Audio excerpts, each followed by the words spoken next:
mean? This wordplay. This ain't to make friends. I'm ready for another close-up, Mr. DeVille. Welcome to Wordplay Podcast, episode 88. I am your host, Dre Parker, and as always, by my side, Big J. What up? See how I got that vocals going, nigga? Bitch, I'm going on, what's that, America Got Talent? Yeah. Bitch, I got all the talent. I'm going on that motherfucker. You know they be coming to the city too. Nigga. I'm going. Just to be on live with it. I'm being things people do reviews that week. How you feeling this week, bro? I'm good. You? I'm tired as a motherfucker, but you know. Man. What you do this week? Hustle hard. Paid the high ass insurance. Yeah. That shit pissed me off. What, the insurance? Yes. Well, good thing is about Michigan, in July next year, they're going to cut the prices by half. They better. So, a lot of niggas going to be out here flexing for the next. Oh, boy, you think them niggas ain't... Oh, they about to get so many Hellcats on this bitch. Yeah, nigga. Nigga, that insurance going to be $80. Oh, man, that shit going to be funny. But I talked to somebody who was an insurance broker, and he was explaining to me why our shit's so high. Because, none of us really know why Michigan insurance is the highest fucking in the state. We just know that it is. You assume that... in the country? Yeah, in the country. But you assume because niggas here can't fucking drive. Yeah. But it's not because of that. It's because... The weather and shit? If something happened to you, like, to where, like, you need, like, for the rest of your life, Michigan pay it. Oh, that's why. Okay. Well, that's a good trade-off if you're going to pay that much, because then you kind of pay it into kind of like a... But it's like, I mean, how many people go through that? Like, you know what I'm saying? It's a 3% chance that you would... have to be taken care of. Get into an accident where you have to be taken care of the rest of your life. Yeah, but the only thing about that is having that access to being able to do that. It don't have to be for the rest of your life, but it could be cool for a couple of years if you need it, if you get fucked up. Well, yeah, but enough. that's why you have, like, it's other shit that you can prepare for. Yeah. You know what I mean? Saving. Yeah. But nigga, you know what I'm saying? It's just he made me understand a little bit better. Okay. You know what I mean? So yeah. I ain't tripping off of that. But I definitely hustling, paying insurance and shit like that, bro. Like that shit just $1,000. Like, come on, man. Yeah. I mean, that's just because I had to renew it. Oh, okay. Yeah. So you had to pay a what you call a premium or deductible? Yeah. Pissed about it. I mean, I'm not pissed about it, but I just whatever. It's the perks of being an adult. Adulting, nigga. Yeah. Like, fuck, nigga. But other than that, ain't shit, nigga. Little Disney Plus, little Netflix, little Hulu in my life. Okay. You know what I mean? So you want to start off with that? Just a little light shit? What? Disney Plus. What Because about it? I've been indulging too. You know what I'm saying? I went and got it. I like it. I like it a lot, nigga. I don't know if I like it more than Netflix because I ain't really... I don't. Exactly. I ain't really like... It's not a lot of shit on there. It's just a lot of nostalgic shit for now. So if in a couple months, I'll be able to give a better like depiction of it, if it's good or not. Because $6, you can't really beat that shit. No, not for that type of shit. You know what I'm saying? I done watched, what you call that shit? The First Kid with Sinbad when he was like... I didn't see that on there. Yeah, when he was the president. When he was the garden president's son. Yep. I ain't see that on there. I watched that shit this morning. Me and my daughter watched Lion King again. He talking about again. Look at this nigga. You remember Darkwing Duck? Yeah, I ain't never getting a Darkwing Duck. I watched that a little bit. Nigga, I was going through all that shit, nigga. Yeah, I ain't really fuck with the wing duck type shit. You ain't fuck with that shit? No, I ain't fuck with the wing duck. What about the Donald and his nephews? Oh, you talking about the Scrooge and the Scrooge? I don't want to watch shit like that. DuckTales, is it called DuckTales? Ooh, yeah. Nah, I'm all right. Like, it ain't like nostalgic shit. Like, that's just like me. Like, if I see Gullah Gullah Island, I'm probably not going to watch it. Yeah. But I'm going to be, like, in that nostalgic moment. Like, damn, that was my shit. So if my kids want to watch it, then I'll probably fuck with it. Yeah, I was looking at Aladdin. I'm like, damn, this is 1992? That's what I was telling you last week. Like, nigga, but I watch Aladdin. Like, the Disney classics, yeah, I'm going to watch that. Yeah. But like all the cartoons and shit like that, like I wasn't really into that. For me, it was like I watched Smart Guy. I'm looking for who the fuck gonna get Looney Tunes, Tiny Toons. I know Tiny Toons is on Hulu. Yeah. Tiny Toons on Hulu, Family Matters. Like this shit is just like spread the fuck out. Whereas like Power Rangers and shit is on Netflix. Yeah. So I gotta go to Netflix to get my I gotta go get Netflix and you know to get Netflix that. just signed a deal with Nickelodeon. So they but I read it. I I read the deal. So what's the deal? The deal is they're gonna make new shows based on characters that they already have. Okay, I thought so it didn't say anything about putting all the old shows on Netflix. No, I heard they was gonna put. I read it. A lot of that shit. I read it. It's for Disney. I mean, for Nickelodeon to produce new shows. Okay. For Netflix based on Nickelodeon characters that they already have, because they did a Rocko's Modern Life, and it's on Netflix. Yeah, I seen it. But it's not like an old Marco's episode. It's like some new shit. Yeah, because it's like they coming back from the planet back to Earth. Yeah, so in that's 2019. So that's what they doing. Yeah, I'm not there for that. I'm anybody. This is no because Nickelodeon, not for nothing. That big ass network. Yeah, you know what I'm saying, or was or is because they got it was Nickelodeon, Nick at Night, Nick After Dark, all kind of shit. Yeah. So they can have their own streaming platform and just have a bunch of old shows on there. Nigga, Camp on Awana, motherfucking Are You Afraid of the Dark? Like nigga, it's a lot of shit. Yeah. So they don't really like you would have to pay Nickelodeon nigga a lot of money, bro, to get their content on your shit. But that's what I heard. I heard it was. That's why I said we gotta see what happens because from what I understood, it was gonna be like all the old shows like Doug and all that shit was gonna be on there. Which Doug when they did the Doug, I think I watched Doug on. No, I was watching the other shit. It was Nickelodeon. Okay. But I said verbatim, like, and correct me if I'm wrong, but we'll dig a little deeper. But what I read was that they are gonna create new content, not old content, new content based on old characters. Just like they did with the Rocko's Modern Life. Yeah. It makes sense, but if you ain't there for that shit, then I'm not there for it. I want to see the old shit. That's what I was about to say. It'll make sense to put the old shit on there so you can watch that too. But don't get it twisted. I think Nickelodeon, at some point, they're going to do their own shit. I mean, and also, too, and this is what I also read, that it's not excluding them to do deals with other streaming platforms. What is it? No, they can do, like, if let's say Hulu wanted them to do the same thing for them, they can do it during this Netflix deal. And that there lets me know that Nickelodeon got all the bargaining chips to be able to hold that. Like, you know how, like, Netflix, they be like, all right, you do this and you can't do nothing with nobody for a certain amount of time. They probably not just charging them as much as they could charge them. Because they're not putting, because making it exclusive. They're not making it exclusive, and Nickelodeon is going to do their own motherfucking, they're going to do their own streaming platform. Yep. I mean, shit, they can do it. They just can't price point it crazy. It got to be like $5 to $6 like this. Because they don't. But I mean, if you really think about it, bro, like I mean, they got a lot of content, but compared to Disney, they don't got shit. Disney got. I mean, no. It's about the same. Like, because bro, it's about bro. The same amount of content, bro. Even when you talking about Pixar movies and but Nickelodeon got which Rugrats movies is on Netflix right now. Yeah, but I don't. They got the Wild Thornberries. The Wild Thornberries, like they got a lot of shit, bro. Like from our child years, Rocket Power, all that shit. Like teenage years, Teen Nick, all that shit. Yeah, it's a lot of shit, bro, that they got. Like I think and then you got to remember, like Nick at Night was this whole thing. I Love Lucy, the fucking honeymoon, all that shit is a part of Nickelodeon shit, bro. So you got kids and adults. They got a lot of content, bro. I mean, they got a lot of content, but but I don't think it has a lot of appeal like how the Disney shit, because the Disney movies are more cemented than the Nick at Night shows are. You get what I'm saying? So I'm just talking about like I can't even get that out. But the ability for them to be able to go and grab movies like the Marvel movies, it ain't shit on Nickelodeon that can compare with that. I think it'd be. And then Star Wars. Yeah, but but the objective isn't to not even like. If our objective is to just get our content out there, because realistically, bro, like I fuck with Nickelodeon way harder than I fuck with anything. Yeah. You feel what I'm saying? My childhood is Nickelodeon. Yeah. Netflix got some shit. Hulu got some shit. My childhood is Nickelodeon, nigga. I'd cancel Disney to have Nickelodeon. Cause after I can't, how many times can I watch Age of Ultron? You know what I'm saying? How many times am I gonna watch Endgame? Not that often. But if Rocket Power, nigga I ain't gonna say Gullah Island, but you know those sentiments of those shows. And then you speak about appeal, nigga, if they get the right motherfucker to make one of them trailers, nigga, the appeal is there.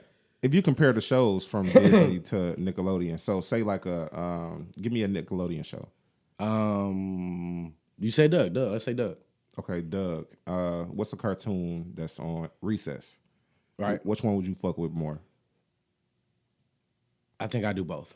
I honestly think I do Doug. I fuck with Recess, but you gotta understand too, Nickelodeon still got buying power. They could say, hey, we could take Recess. You know what I mean? They don't have to. Nickelodeon is what Netflix wants to be, which I said in the very beginning. Yeah, but I think they are exclusive to their content because all the shit that Disney own, they not partnering with, especially not with no motherfucking Nickelodeon. Right. So any property that they got, and then that's the thing about the Disney shit. The way they just rolled this shit out, they didn't even put all the content on it. They got other content that's coming out next month in January and all type 100%. Of shit that's already nostalgic too. Bro, I was looking for certain shit. Nickelodeon can do the same thing, bro. Nickelodeon, not for nothing, dog. That shit been around for a long time. I just think they got a lot of shows that fall by the wayside and that people really probably wouldn't watch again. But Carissa Explains It All. Like, nigga, ain't nobody about to go watch that. Nigga, shit. All that, nigga, they put all that's on there. Bro, cut it out, bro. When I went, I caught all that marathon when they was getting ready to reboot it for the new one.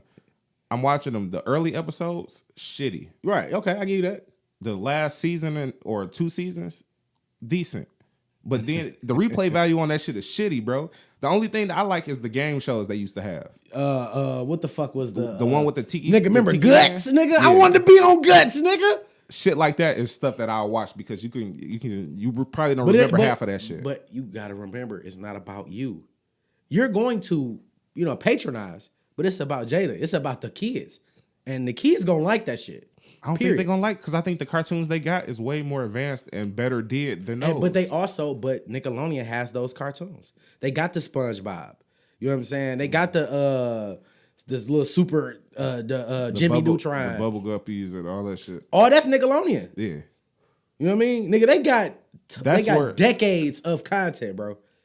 Period, bro. That's why they had their own fucking channel.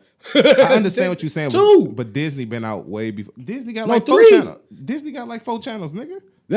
So what I'm saying, that's the same. You saying they on the same level? I'm saying no, hell no. They definitely not on the same level because them niggas was in Disney. I mean, no, they was at Universal, but still. Yeah. Nickelodeon, I'm speaking strictly in terms of shows, content, bro. Like we just doing shows.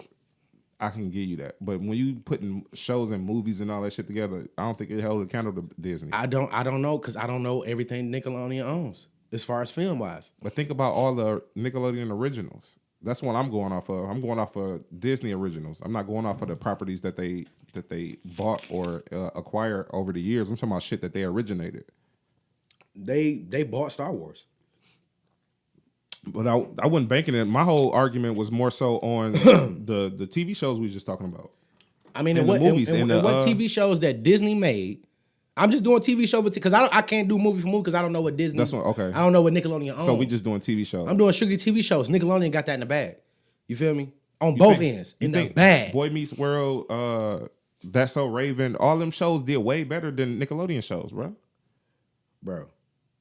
Proud Family.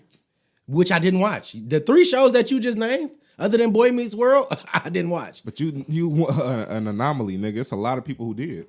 But it's a lot of people who watch Nickelodeon. This is why Nickelodeon never went under. Yeah, I'm not saying what I'm not saying. The motherfuckers can compete. But listen, we're not finna sit here and argue with your flat ass face, homegirl. So I was bullshit. But we're not finna argue about with them niggas and all their millions and billions that they about to make. Yeah. You feel me? Let's get to the show. You feel me? Can we do that, Jay? Yeah, go ahead. All right. It's a good conversation though. But you got some more points, didn't you? No, we good. You sure? Yeah. All right. Now, typical wordplay fashion. Before we get to the shits, we like to play a few games. Things people do for views and would you rather or one gotta go. Now, we've been playing would you rather for a couple of weeks and I still got it because it's just easy. It's easier. One gotta go. I'm a little lazy. I have to work a little harder because I have to put a one gotta go that will fuck Big J head up every week. And that's very, very difficult because his nigga don't like shit. And things people do for views this week, I'm putting game in it. And I know you had game on the docket. Yeah. Game has to be in things people do for views, bro. Okay. Because of this shitty ass album cover that he made. Now, if you don't know, Game just when does the album come out? I think the end of the month. End of the month, Game got a new album coming out called Born to Rap. Right? Listen to the title. Born to Rap. Makes sense, right? Yeah. I live for this shit. I was born to do this shit. So, studio session. He in there writing. It's a lot of women in there. Nice looking teens. Mm-hmm. But they are pregnant. Pregnant as fuck. Doing some unpregnant like things. Cups in their hands. Cups, rolling up weed. I thought I saw some cocaine on the table. I seen a bitch in the back doing Molly. It's a lot of shit going on in there. Yeah. You feel me? Now, I remember him with, I think he tweeted out, hey, I need some pregnant women. Hey, is any pregnant girls in LA? I got an idea. So that was the idea. Yeah. He should have tucked that shit in, my nigga. I mean, we should have known it was a bad idea if he was putting out that call. They came? They came. And they did it. They did it. Y'all got to see this shit. If y'all, I can't wait till we get our shit together and start having the shit to be like right here. I'll put it right there. Okay, so it's gonna be right here. Look what the timestamp it. Shit is fucking crazy. I don't think it's I don't. And I thought about it because at first I was like, you know what I'm saying? It's gang. You know what I'm saying? But it just seems disgusting, bro. Yeah, it do. It's important. That's our favorite word up here. It's an important taste. You know what it is for me? It's the nonchalant, like chill, writing his bars type shit with all the chaos going on. Mm-hmm. So I'm trying to understand what the born to rap, like, is it saying that? I got it. You got it? I got off the bail. I got it. Okay. Okay? Go ahead, explain it. Born to rap, right? You got 30 women in the studio. They all pregnant, right? Mm-hmm. So basically saying that when they give birth, because they're in that environment, their children will be born to rap. Okay. You feel what I'm saying? This is like that they have kids in the studio. Yeah.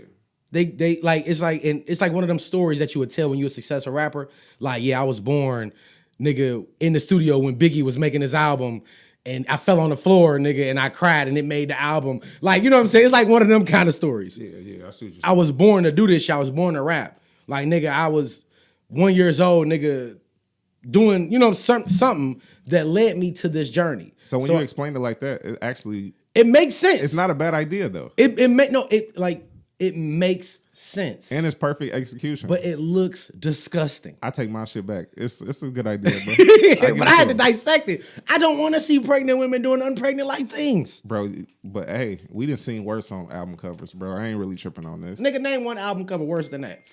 Young Thug standing up there, the Barter 5, when he was standing up there ass naked with blonde hair. That's way worse than this shit. Okay. Yeah, you're right. So you know what I'm saying? Like, it's kind of bad. We accept a lot of shit as far as the album covers. Kind of bad. But Game, at this point in your career, my brother, we are fans of the Game up here. Yeah. Wholeheartedly. I fuck with the last album too. If we fuck with I don't think Game ever put out a bad project. A lot of people didn't like that. 1994? 1992? Yeah. One of them. Yeah. 1992. Yeah. I understood it and what it meant to him. You know what I'm saying? I think that was a personal project. You know what I'm saying? Like, for your eyes only. Yeah, it was for LA. Yeah, it's a personal project. So it wasn't for everybody to get it. Yeah. You feel me? And I fucked with it. But I fucked with it because I understand or somewhat understand Game. Yeah. So I'm in my LA bag when I'm listening to it. Yeah. You know what I mean? But I don't feel like, because I feel like that this whole rollout was clickbaity. You know what I'm saying? I'm going to do something that's going to get people talking about the project. But ain't that the purpose of it? Yes, when you were I don't want to say act, but when you're a new artist with a new project, yes. But Game has a core. Game drop a surprise album, like, it's going to be some whispers, like, hey, Game got an album out. Like, we in them circles where a nigga gonna get a text like, nigga, Game just dropped a new project. That's a core. I ain't gonna lie, though. In this case, it's his last album. Okay. Supposedly. You know what I'm saying? That's what he said. It's his last album. So if you want to go out with a bang, that's a bang. That's a bang, bang, actually. I would have felt better if he was ramming a bitch and it was like blurred. Mm-hmm. And the girl gave the okay to put it on the album. You know what I mean? Like, no, you know, not just sneaking. I'd have felt better if it was that. You know what I'm saying? Just because, like, that's Game. But I think it's creative when you break it down the way that you just said it. Like when I understood when you was in that environment. Yeah. You know what I understood saying? it. I'm just saying it just make more sense that way if you do it the way he did it. That's why I say he executed it perfect for what he was trying to convey, if that's what he was trying to convey. I'm pretty sure that's what he was trying to convey. Yeah. But we'll act Game and just make sure that's what he was trying to convey. Yeah. But I got it off the bill. Yeah, that changed my whole approach on it. I think I like it if that's the approach that he had. I'm pretty sure. And if that wasn't, make it your approach. Like, nigga, like, just say that, if nigga. it was a stupider reason, bro, I'm like, just say what I said, Gabe. That's it, bro. Don't do nothing different. Say what I said. Yeah. All right. Now, so game is in things people do for views this week, and just in case you just tuning in, so there we have it. Now, let's move on to Would You Rather. Okay, this is a question I think you're gonna think a little bit about.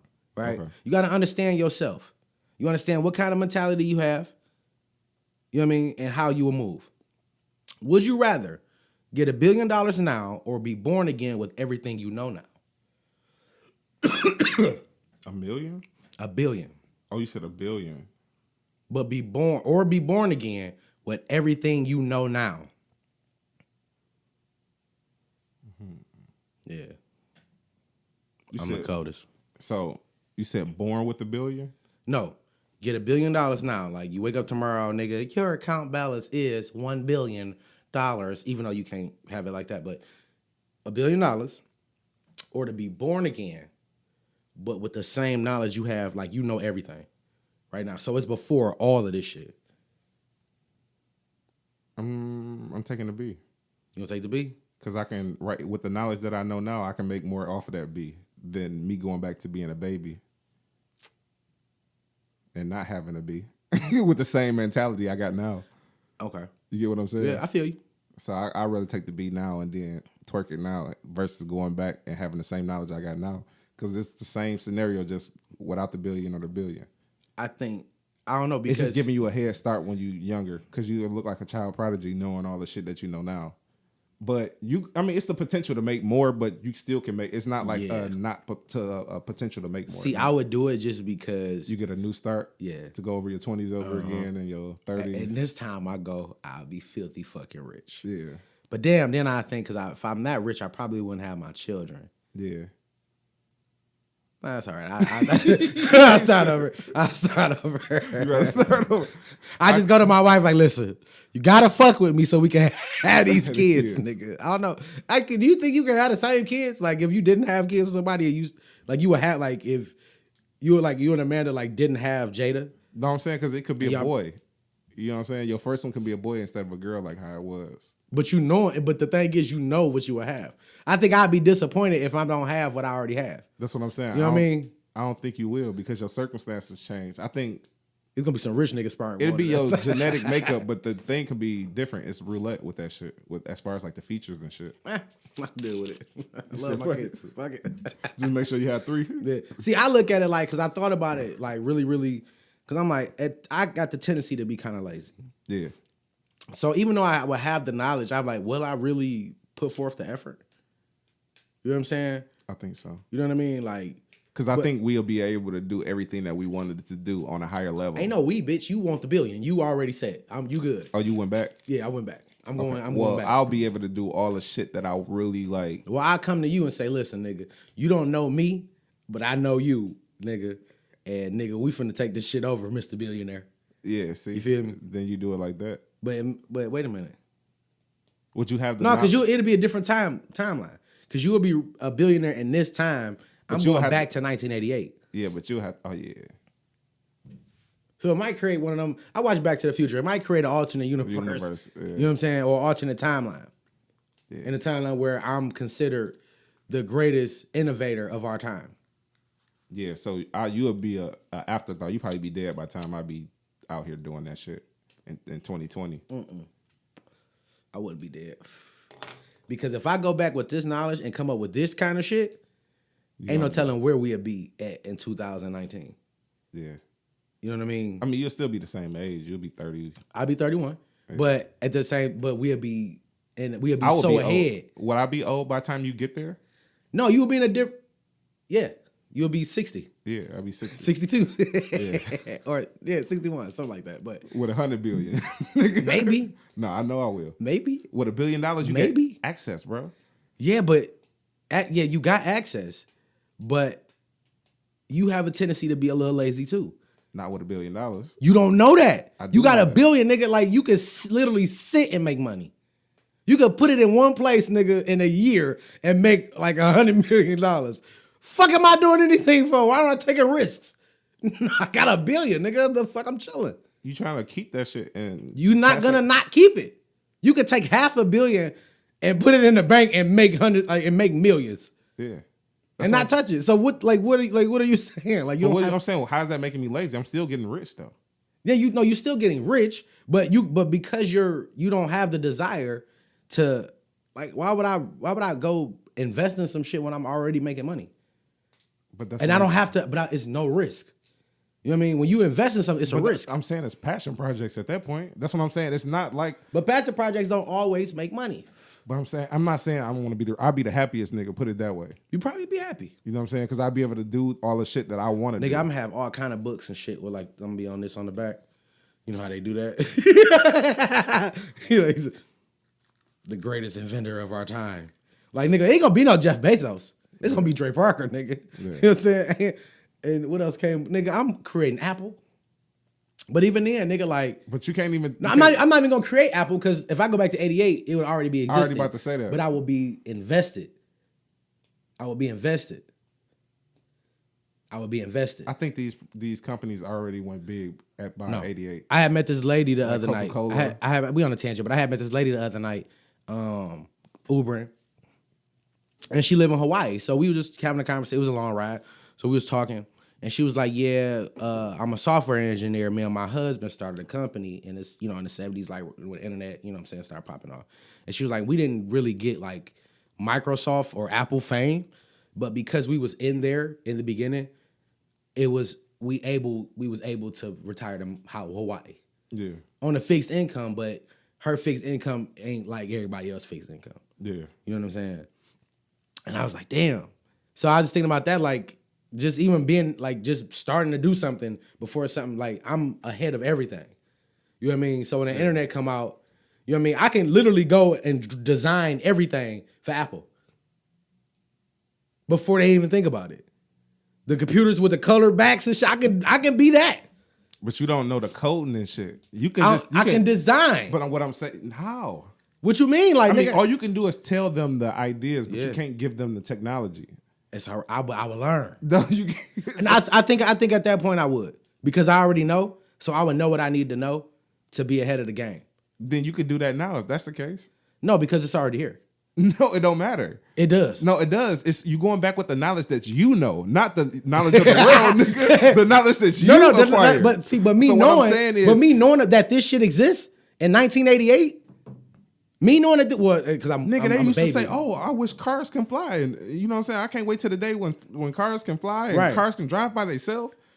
If they had those ideas back then, they just didn't have the execution because they didn't know how to put the components together. Listen, you still don't know how to put the components together, my nigga. Listen here, I know a lot of shit. I understand. I know a lot of shit. But you don't know how to make an iPhone, my nigga. I don't know how to make an iPhone, but I know who make an iPhone. The Chinese people. You be like, look, I know y'all fucking around with this shit, but look, I need y'all to look into this. No, I would learn how to code. No, you have to guide the people in the right direction that know how to do that type of shit. Yeah, you know what I'm saying? Facts. So, but just imagine a 5-year-old prodigy. Everybody will want to fuck with me. Everybody, bro. I be getting paid just to stand next to niggas. But you have to remember too, bro. I would invent some shit, bro. Being young as hell. Oh, okay, fuck it. And being black, they're not gonna listen to you. We don't even have to do this. Okay. I can invent the super soaker. I can invent a fucking yo-yo, or like not a yo-yo, but all the shit that came up in the 90s where niggas made millions of dollars off that shit. I can do it I know how to make that. Yeah. You know what I'm saying? Yeah. So I'm ahead of I will be revered as the best inventor of our time. I don't know. With the logic that you saying, bro, you have to know how to invent certain shit. Like you have to learn how to do certain shit. Certain shit. But me knowing that as long as I focus on making people lazier, you know what I mean? Yeah. I'm all right. Cause a lot of this shit, this tripods and shit this shit probably. I mean, cause what I'm saying is, bro, you smart. I'm not saying you're not smart. Right. I figured that shit out, bro. But you're not a super genius. So you going back as a child. So listen. You're just going to be a smart child. You're not going to be a super genius. Yeah. Nigga. No, I won't be a super genius, but design. I will be revered as the best inventor of our time. I guarantee it. You have to know how to invent before you go, though. I do know how to invent. No, I'm saying you have to know how to put the components together. What I'm saying is everybody have these ideas back in the 80s. Like, do you realize you're talking to a nigga that is probably one of the most of nigga making some shit? I'm not saying nigga rigging. I'm not saying I will figure some shit out, bro. But what I'm saying is these advanced technologies, nigga, it's something hard to. It's like it's gonna be hard to. Coding. You can explain it to them, but what I'm saying is they gonna have to like sit there and have they will pay me to explain it to them of how it works. But you only can give them. If I go in there and say, "Nigga, I'm from the future," so how would you explain an iPhone? I'll design it first. No, how would you explain it to them? Though? I'm like, nigga, it's touch. That's a whole nother technology right there. That touch shit. So I'm like, nigga, we touch the shit like this to make it move. No, I can't explain the components of an iPhone and how it works. You can't be like, it's a LED screen that you have to touch. Yeah, it's touch sensitive that goes down to certain pressure. Yeah, you have to know specifics. I know how that shit, nigga. Scientists they don't come for me, bitch. I'm just saying, bro. Go take that easy route, and I'm gonna go back. Be a baby and be stupid as hell. Ain't nobody listening to your black ass, nigga. And you gonna be mad at a motherfucker. You ain't take that $1 billion, nigga. I wouldn't be mad. You giving up everything to be a goddamn child again. Nigga. You're gonna be a mediocre child. I wouldn't be a mediocre child. I'm just saying, you have. If I invent the super soaker, am I a mediocre child? No, bitch, I'm a fucking billionaire. You have to build a super soaker. You can't build a super soaker. Who can't build a super soaker? You. Shit. Build nigga, give me some motherfucking PVC pipes. Nigga, I build a shit on a super soaker, nigga. That ain't even how you no, but I have to build a. All you got to do, it's like a molding that they make, bro. They use plastic, but all I have to do is build the prototype. The prototype. That shit gonna look weird to them. It's gonna look weird. No, it's not gonna look weird because I know what it's supposed to look like. But I'm saying a PVC pipe is too straight for a super soaker. Super soakers get big at the back, got bubbles and shit on it. How you gonna do that with the nigga? Watch, nigga. You gonna put some big light bulbs on it? I'm gonna design the shit out that bitch. That bitch gonna be hard. Put some beer cans on that motherfucker. Take your taser, nigga. You go somewhere with that Nerf shit. guns, nigga. I can do all that, nigga. Off the super soaker, I'm building Nerf. Okay. With your logic, I don't think it'll go out like it'll that, work, bro. Nigga. Fuck you. Hopefully. But we know this nigga, billion don't work. Nigga, I'm telling you, nigga. Hey, I want to know what y'all would do. Would y'all take the $1 billion right now or be born again with the knowledge that you know? Yeah. Now. And I want to see this shit unfold. Niggas don't cop out. But you got to know yourself. If you a lazy ass nigga, bro, you're not going to take no initiative. You feel me? Yeah. I'll take the initiative to learn how to code. But the thing is, I don't have to. It's a lot of shit that was invented in the 90s that made billions of dollars. That you don't have to. It's just man-made shit. Yeah. And I can be ahead of all that. Yeah. I'm not convincing my mom to be like, no. That's what I'm saying. It's gonna be hard as a black kid to get people to listen to you. also too, like, if I got that knowledge, bro, and I was able to talk like really clear, yeah, I could tell my mom to jump on nigga to buy some Apple stock before Apple really go the fuck off. Get in with Amazon because that shit started in like 95 or some shit like that. Yeah. So we'll be up there anyway. You'll be TJ Henderson. Who the fuck is that? From Smart Guy. I won't want. No, he was. No, a that's genius. you. I was saying that'd be basically you. How the fuck is he a genius, but they were still poor? That's what I'm saying. In the hood. No, I won't be in the hood, bitch, because we gonna be proed up off the Apple. Nigga, don't judge me, nigga. I'm going back. Don't judge me. I'm going back. His daddy ain't listen to that nigga. He was stupid. Huh? His daddy was stupid as fuck. Your son a genius, nigga. With the lottery numbers coming out, nigga. I'm asking all kind of shit. Yeah, we putting some plans together. I don't know, but what we got up, Jay? What you want to start with, bro? We got whatever, man. Let's pie, bro. I'm ready. Okay, let me see. Hit the. So we can start off with the Michael Jackson estate. No, let's start out with some new music. Oh, you want to do music? Yeah, because I want to start out with something good before we go into something bad. Now I know that's not bad. Yeah. But let's start out with something good. So this week I had the beautiful luxury of listening to some albums. Yeah. I listened to Partisan Fontaine album. I listened to Anderson .Paak album, and I listened to Tory Lanez project. Mm-hmm. I like all three. Okay. Anderson .Paak give you a different feeling. Anderson .Paak make you want to see him perform live. I haven't listened to his album yet. Have you ever listened to anything he done? Oh, I listened to the last album. But don't he give you that, like, I got to see this nigga perform, bro? I like Anderson. Because it's almost like a hip-hop Prince. I liked his, and I especially like that song that he just did with YB and Corday. You know what I'm saying? That's in his bag. Yeah. You know what I'm saying? And it's like, I'm a sucker for live instruments. Yeah. You know what I mean? I'm a sucker for live instruments, and I like live performances. And he played that shit. And so I gotta see APAC get down, bro. Yeah.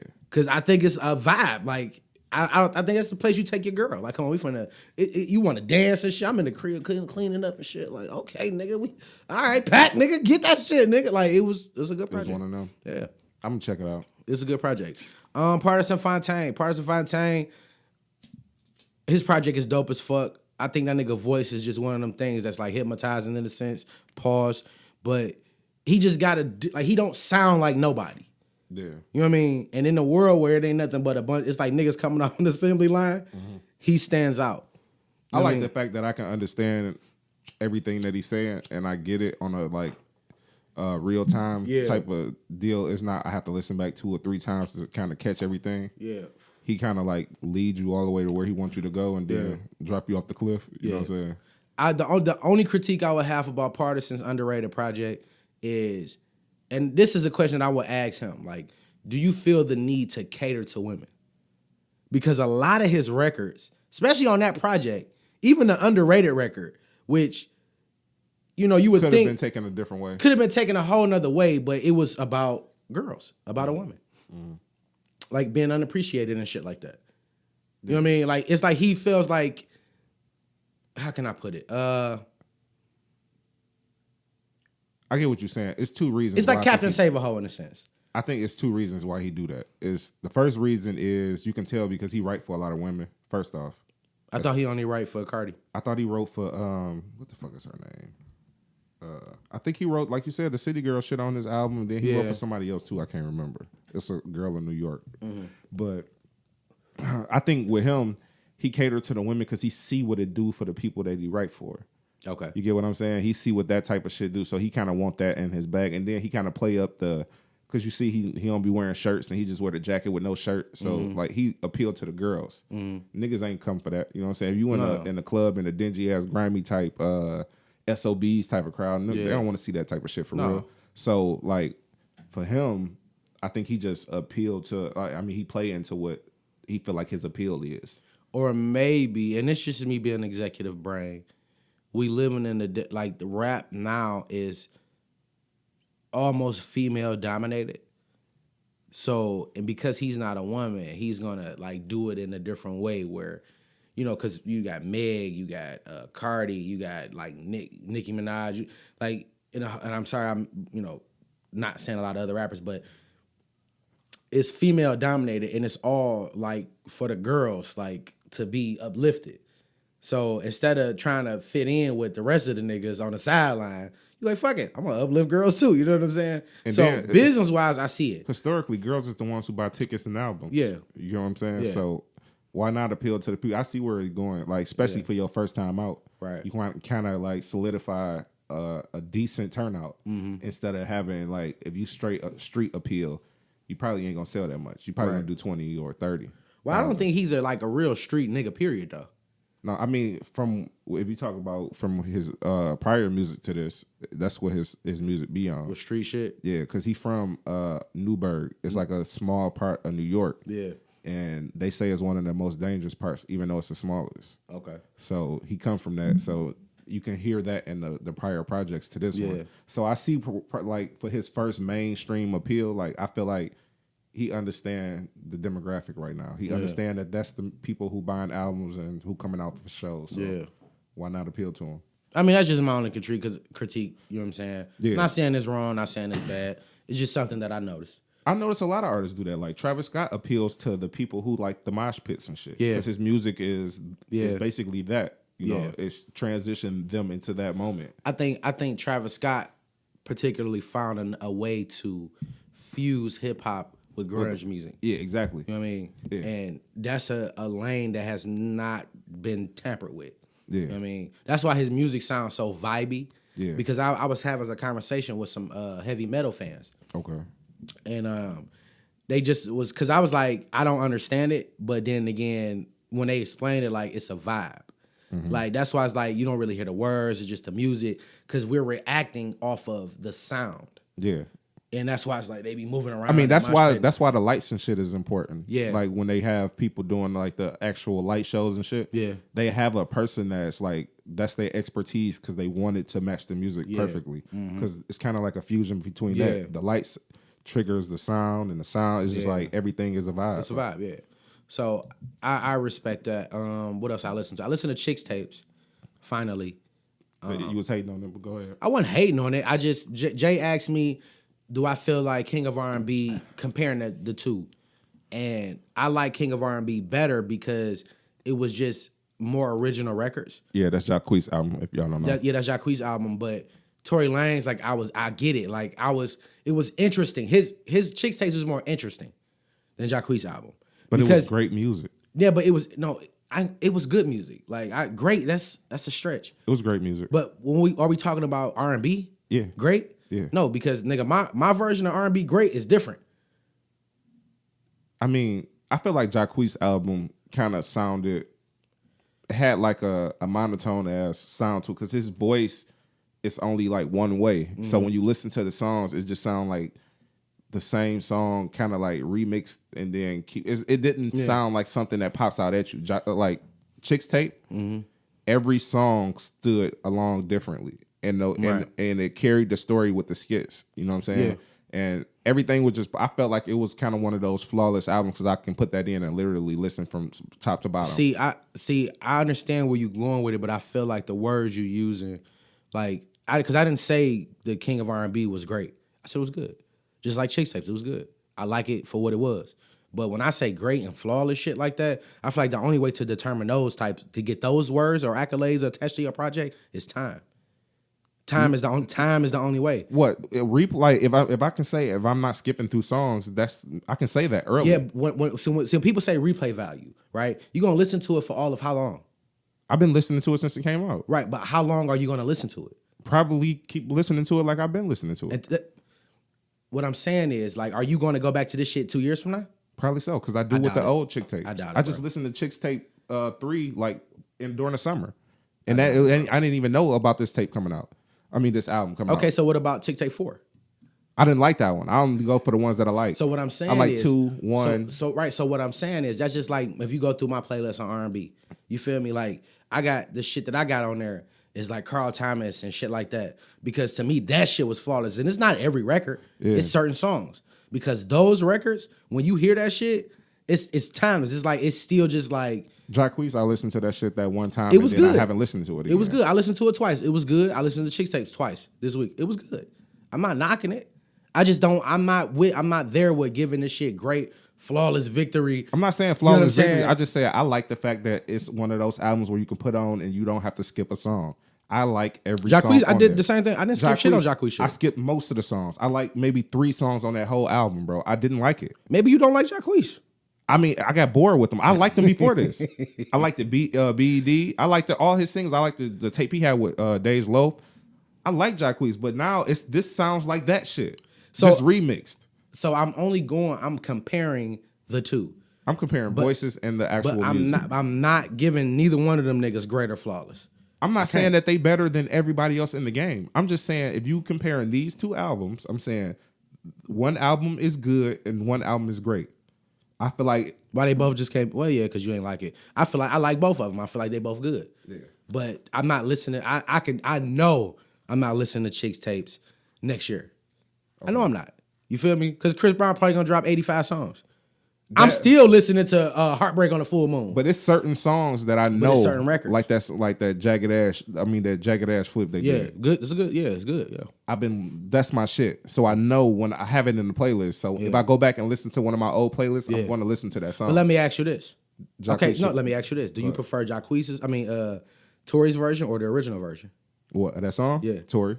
Damn, for real? I swear to God, on everything I love, my nigga. Like the way he flipped that song and the beat choice, it's just like it was perfect, bro. It was down. It wasn't like upbeat because you know the early 2000s had like a dancey feel to everything. This shit made it seem like a real love song. You get what I'm saying? The beat changed. It was slow and I don't like your attitude, nigga. That shit was hard, bro. I don't like your attitude. And then even the skits was perfectly put in there, bro. And then like I'm not with this nigga today. Tory, you are fucking tripping. Nah, nigga. what the songs that made his song good is the reason why I like the fucking song. Every single song on there, when he flipped it, I'm like, okay, this shit vibe. I went and downloaded or added the original song to my playlist. It made me want to listen to the other one. And when you listen to this, like when I did the same thing, I listened to most of the samples of the music that he put on there. But you listen to it. You listen to it to see how much of the sample he used. No. I knew how much of the sample he used because I remember the song. I played the song just for I wanted to hear how it sounds now. That's what I'm saying. Like I'm Sprung it don't hit the same now, my nigga. I'm Sprung still hit to me. I'm not even gonna bullshit. Don't judge me, bro. I'm Sprung still hit, my nigga. Not gonna hit for me. Like if you play Nuck If You Buck, I'm gonna listen to it. It'll get you. It don't get me hype as it used to get me. Right that shit still get me hype, nigga. It don't, bro. I'm just saying some of that shit loses its luster over time.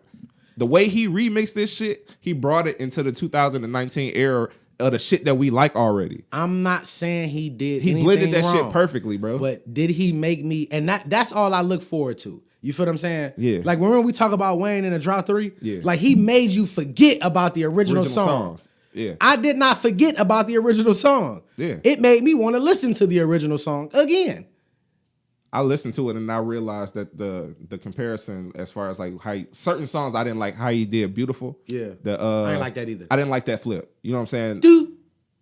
It's not a bad song. Well, fuck, like this shit. But it didn't match exactly what he could have did with that. You know what I'm saying? Yeah. But you know what I'm saying? That shit. Other than that, bro, and I still listen to the song. That's what I'm telling you. It's not even a bad song, nigga. It's not a bad record, but I didn't like what direction he went with that. Exactly. Record. It didn't have to have that island type of feel like that. He could have made it like, I don't know. It's just not that. So can a project be considered great if it's something on there you don't like? But it's not that I don't like it. I just don't like how he flipped it. That's what I'm saying. I don't like personally how he flipped it, but it's still a good ass song. Yeah, but is the original? That's how better? Is the original still better? Yeah. I give you that. Okay. I give you that. That's all. That's all. That and to have flawless. I'm not saying it's flawless. I just said it's not. You did say flawless. I'm saying from top to bottom, you can't skip a song. If you, I mean, I don't skip a song. But see, I didn't skip the song number one. I'm gonna tell you why I didn't skip any song. I didn't skip any song one because I was listening to the shit while I was cleaning up. So I had fucking water on my hands. I wasn't about to touch anything. Yeah. Right. Boom. Number one. Number two, I'm making a conscious effort to listen to a project cohesively. Yeah. You feel what I'm saying? I understand what he do. I feel like even in the future, old artists are going to want him to flip their record because what it does is once people hear what you did here, they want to listen to the original and that drives streams up. Have you ever listened to the Chicks Tape series before this? Yes. That's what that was the greatest part of the album though. Like he been doing this shit. Well, let's say project. I don't think it's an album. No, it's an album because they doing an album. It's an album. It's sold on iTunes. That's what the difference is. He got the clearances for these, and he never had a clearance for none of that shit as far as the Chicks Tapes. Yeah. So me being a fan of the Chicks Tapes series and to see the evolution of him flipping niggas songs and that shit was hard. Yeah. For him to do it with them and then flip it in these ways, like nigga, that shit hard, nigga. It's like the combination of listening to a nigga like Jeezy or something and then getting into like a certain point where he like, oh, this is like listening to the mixtapes and then he first drop an album. You get what I'm saying? It's like it's a different staple for him. Do you think that this Chicks Tape will help Tory Lanez album? Like, I mean, without him doing the flips. Yeah. Most definitely. I listened to the album he put out right before this one. And I'm thinking like, is this some shit that'll help? Because you often don't see that. I think people get let down like when you listen to a nigga's tape and listen to a nigga's album and it doesn't really hit. That's why I'm telling you. I come from a place where I listen to the tapes and then I listen to the album and I felt like he did it justice as far as he did this. This is probably like the maybe the second or third best tape. I mean, best out of all of that whole series. Mm-hmm. So for you to outdo some of the ones that I liked before, I give it to you. You know what I'm saying? Normally it'll be like the newest one. It'll be the worst work. Yeah. You know what I'm saying? Because he just do. Yeah. And then for a nigga who not, it's good, like he a rapper too. Though. I don't want it to seem like I didn't like this shit because it was good. Yeah. It was good. Yeah. And I feel like Jacquees shit was good too. Do you think I'm just saying it wasn't better though? To me, Jacquees shit was better. Because I think the reason you discredit him because he did flips. Because he did, and that's to me that's a logical argument because that's the same concept as a nigga doing a sample like that Say It record. When he came out the Say It record. Yeah. Even though he didn't know that it was a nostalgic type of record, but nigga, that was a nigga really love that song. Like it's a cheat code. But do you? It's no, and we talked about it on the show. It's a cheat code. To that old version versus his version. What, Say It? Yeah. Both of them is in my is in my shit. Which way you like better for real? I like theirs. You like the original one? Yeah, I like the original. Get the hell. Listen, bro. Like just like if you go through my playlist, bro. Like I'm probably one of the only 30-year-old niggas right now with Boys to Men in my fucking playlist. You feel what I'm saying? It ain't that many niggas listening to the shit that I listen to. You feel me? Yeah. Like that's just me. That's my ears. I like certain R&B. This is my R&B playlist I put together myself. You see what the type of shit I listen to? Is that R. Kelly in there? You see R. Kelly at? No, it ain't no R. Kelly. Don't do me like that, nigga. It's Michelet, H-Town, John B. You know what I'm saying? Shit like that. I just had to fuck with you. You know what I'm saying? So this is the type of shit I'm listening to. So I'm telling you, I'm not that was coming. Perfect time. Yeah, it was though. I had to look too because it might have in my other playlist snuck some kills in there, but I wouldn't be mad. But what I'm saying is like, nigga, I listen. R. Kelly on my shit though. I ain't got nothing right now. I just didn't. I had Honey Love in one of my old ones. Okay, you know what I'm saying, yeah. but. You see what I listen to. I don't listen to all of the new R&B. So when I'm telling you, like that shit made me feel good. Like the way he flipped those songs. It did, bro. I felt nostalgic. I'm like, damn. Nostalgia. I feel like he did the songs justice. Oh, I give him that. I'm not saying he didn't. I'm just saying it was a good project. So why you can't say it's better than Jacquees? Because I can't, bro. Because I don't know, bro. Like that nigga Queese is some different shit to me. You feel me? And I fuck with Tory. Hard. How is he some different? I don't know, bro. His like voice is not really even like intricate. He's not. Tory's ain't either.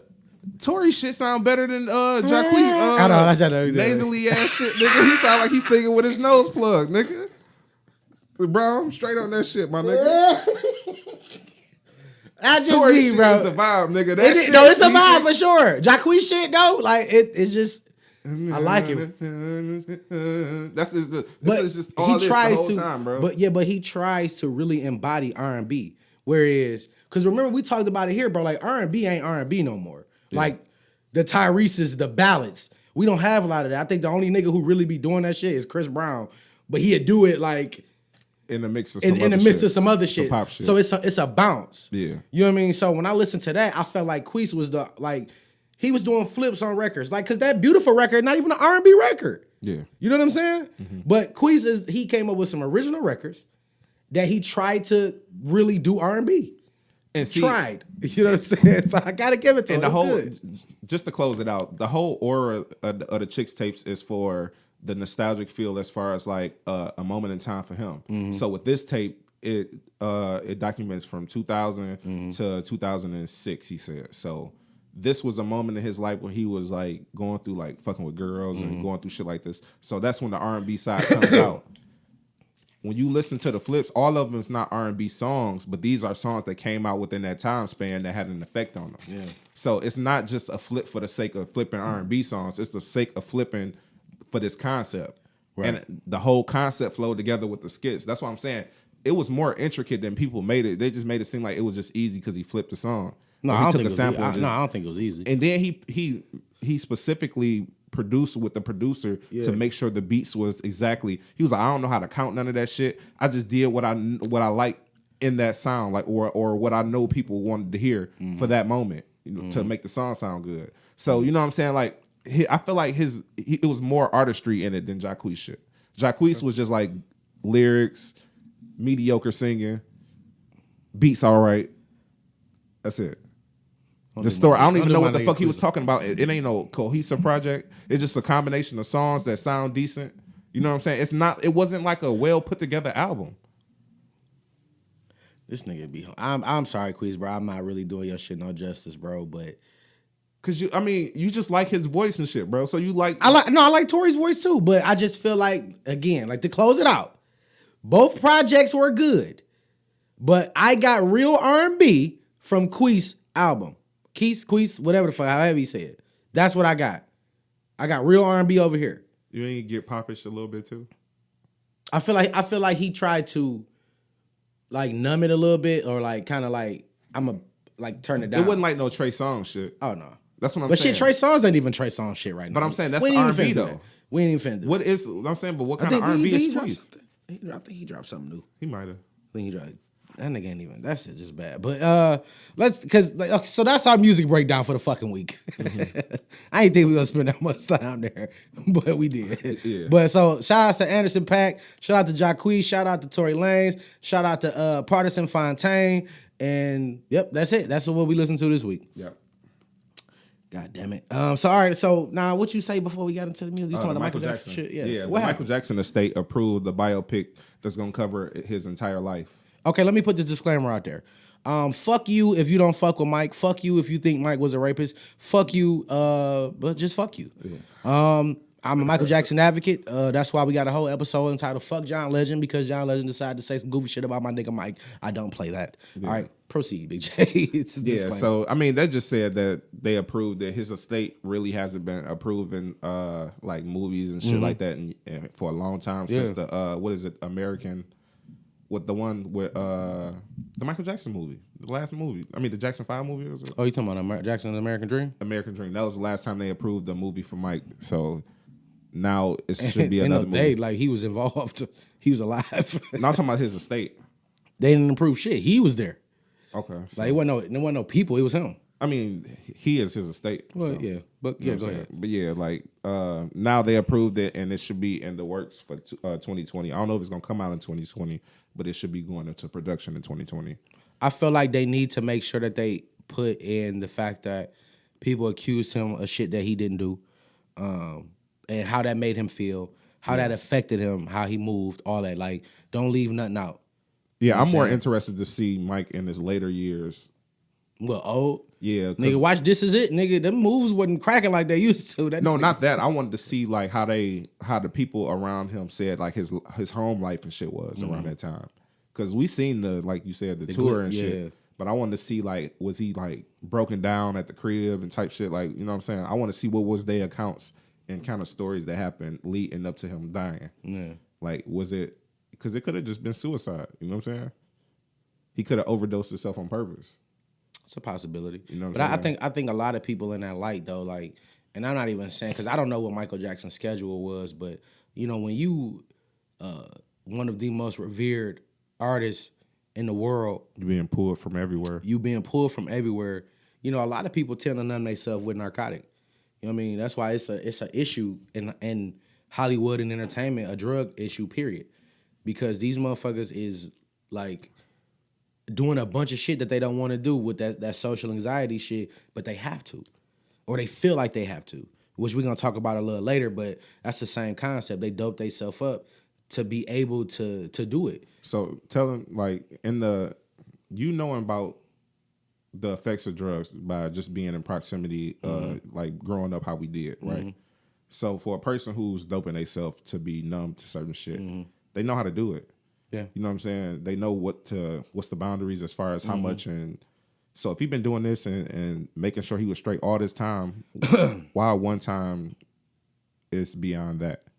So that's what I'm trying to figure out. Like, what made that time different than all the other times he was doping himself? Well, we also know that you can get bad shit. You know what I'm saying? All type of shit. I just want to know the circumstance, because I, like, as a functioning addict, I know people. Like, I know how to make sure I'm. That was well put, Big J. That was well put. I know how to navigate my blowedness, and I know how blowed to get what I'm about to. You know what I'm saying? According to what I'm about to do.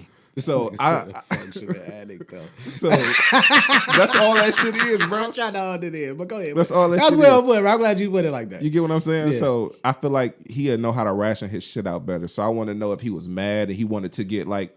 You know what I'm saying? An extra feel. Like, I want to know how they feel or his family felt like it was going, or what made them happy. I mean, I think I watch a lot of documentaries on, I know I said it wrong, but fuck you. I watch a lot of them on drugs and different, because it always made me wonder, you know what I'm saying? Especially when we grew up around like crackheads and, you know what I'm saying, the crack epidemic and shit like that. And what would make, like, you see this shit. What would make you want to smoke this shit, and you see what it does? Yeah. You know what I'm saying? And when you watch these documentaries, bro, like, these people, they just want to get higher. Like, it's not even about like the same high. You know what I mean? Like you get to a point where you know what that high feel like. Yeah. You know how long you gonna be there. And you over it at that point. I want to go to the next level. Yeah. That's why people talk about gateway, like gateway drugs. You know what I'm saying? And a lot of these people, bro, like, and that's why, I still think marijuana is one of them things that is a gateway drug, just for the simple fact that most people that have tried other narcotic or other type of like drugs and shit like that, they started with weed. You feel what I'm saying? Like the tolerance of like, nigga, I've been high before. It's like a challenge, but it's not the same, or it's nowhere close to it. But you're also a person that has done something outside of marijuana. Yeah.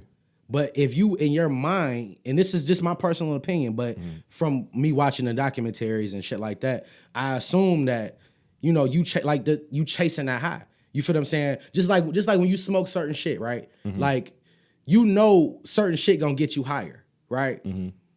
So. And it's like you going to the dispensary, you want to get to that next level because it, like if you smoke the same shit for a month, you're gonna get high, what kind of high you gonna get. You feel what I'm saying? But I think 20% or 30% of that is mental. So if you already know what high you gonna get, then you're not gonna get that high because you already know where it's coming. But so you're not gonna get that high. Just like if you smoke some bullshit and you got like, this shit ain't get me high, I'll be sitting here fucked up, nigga, because I don't smoke. And I wasn't expecting that, but you already knew. You know what I mean? So I think it's. But that's the thing. I think the thing you got about weed smokers that you saying it's like we chasing no, higher high. No. When you get if I find some weed that I like, I will smoke that shit for 6 months, nigga. Yes, but you also, if somebody's saying like, nigga, that shit ain't shit, I got some shit that's better than that shit. You feel me? Yeah. Cat Williams joked about it in the stand-up in Pimp Chronicles. Like nigga, like that whole scheme of a nigga want to tell you, he anxious to tell you how much stronger this shit is better than the last shit. Yeah. Like that's a real thing. So nigga, in its purest form of chasing the high, that's exactly what it is. You feel what I'm saying? But every person don't go for that. Exactly. I'm not saying, but I said traditionally. You know what I'm saying? Most niggas that I know that smoke and like really like smoke, they have tried other shit. I can name 5 people on hand that I know in close proximity that have done harder drugs other than marijuana, just to see how high they can really get. But I can tell you the same token as people that did other drugs that never smoke weed or don't smoke weed. I haven't met those people. It's a lot of people. It starts with drinking, to be honest with you. It starts with that before anything. Because if you drinking and shit, that puts you in the mode to smoke cigarettes. You know what I'm saying? Definitely, yeah, for sure. Tobacco, all that. Sure. So I don't smoke cigarettes. I smoke cigars. Get it right. But still, you know what I'm saying? Yeah, I feel like the liquor has more. I feel like I think it's more of a catalyst or a starting point than weed is. Weed is something that you evolve to, and if you like weed, that's where you stay. If you like other shit, that's where you know what I'm saying. Okay. You going by that. Okay, boom. So what about wax? What you mean? The concentrate. Yeah. Okay. That's not weed. It's a component of weed, right? Yeah. So that's next level shit to get you higher, right? It depends on how you smoke it. But it has the ability to get you higher. Yeah. Most people who smoke weed have did that. I would say 80% of people who blow. But you're getting high from the same shit. Yeah, but it's a different way. But it's still THC. But what I'm saying is, but it's still the it's just a different way of administering the THC. But you knew, or you assumed that this was going to get you higher. You knew that, so regardless, you chased the high. That's all I'm trying to get. So going back to the opioid shit, when you know, and it's psychological. You feel what I'm saying? Most people who get high, they want to get higher. So go back to Michael Jackson shit. If he been taking the same pills since '85, he wants some better shit. You know what I'm saying? Or some stronger shit. You feel what I'm saying? I believe that doctor administered exactly what Mike wanted. Yeah. And he told Mike, like, nigga, with your frame, nigga, you about $105. I don't think you can handle this. Mike said, no, give it to me.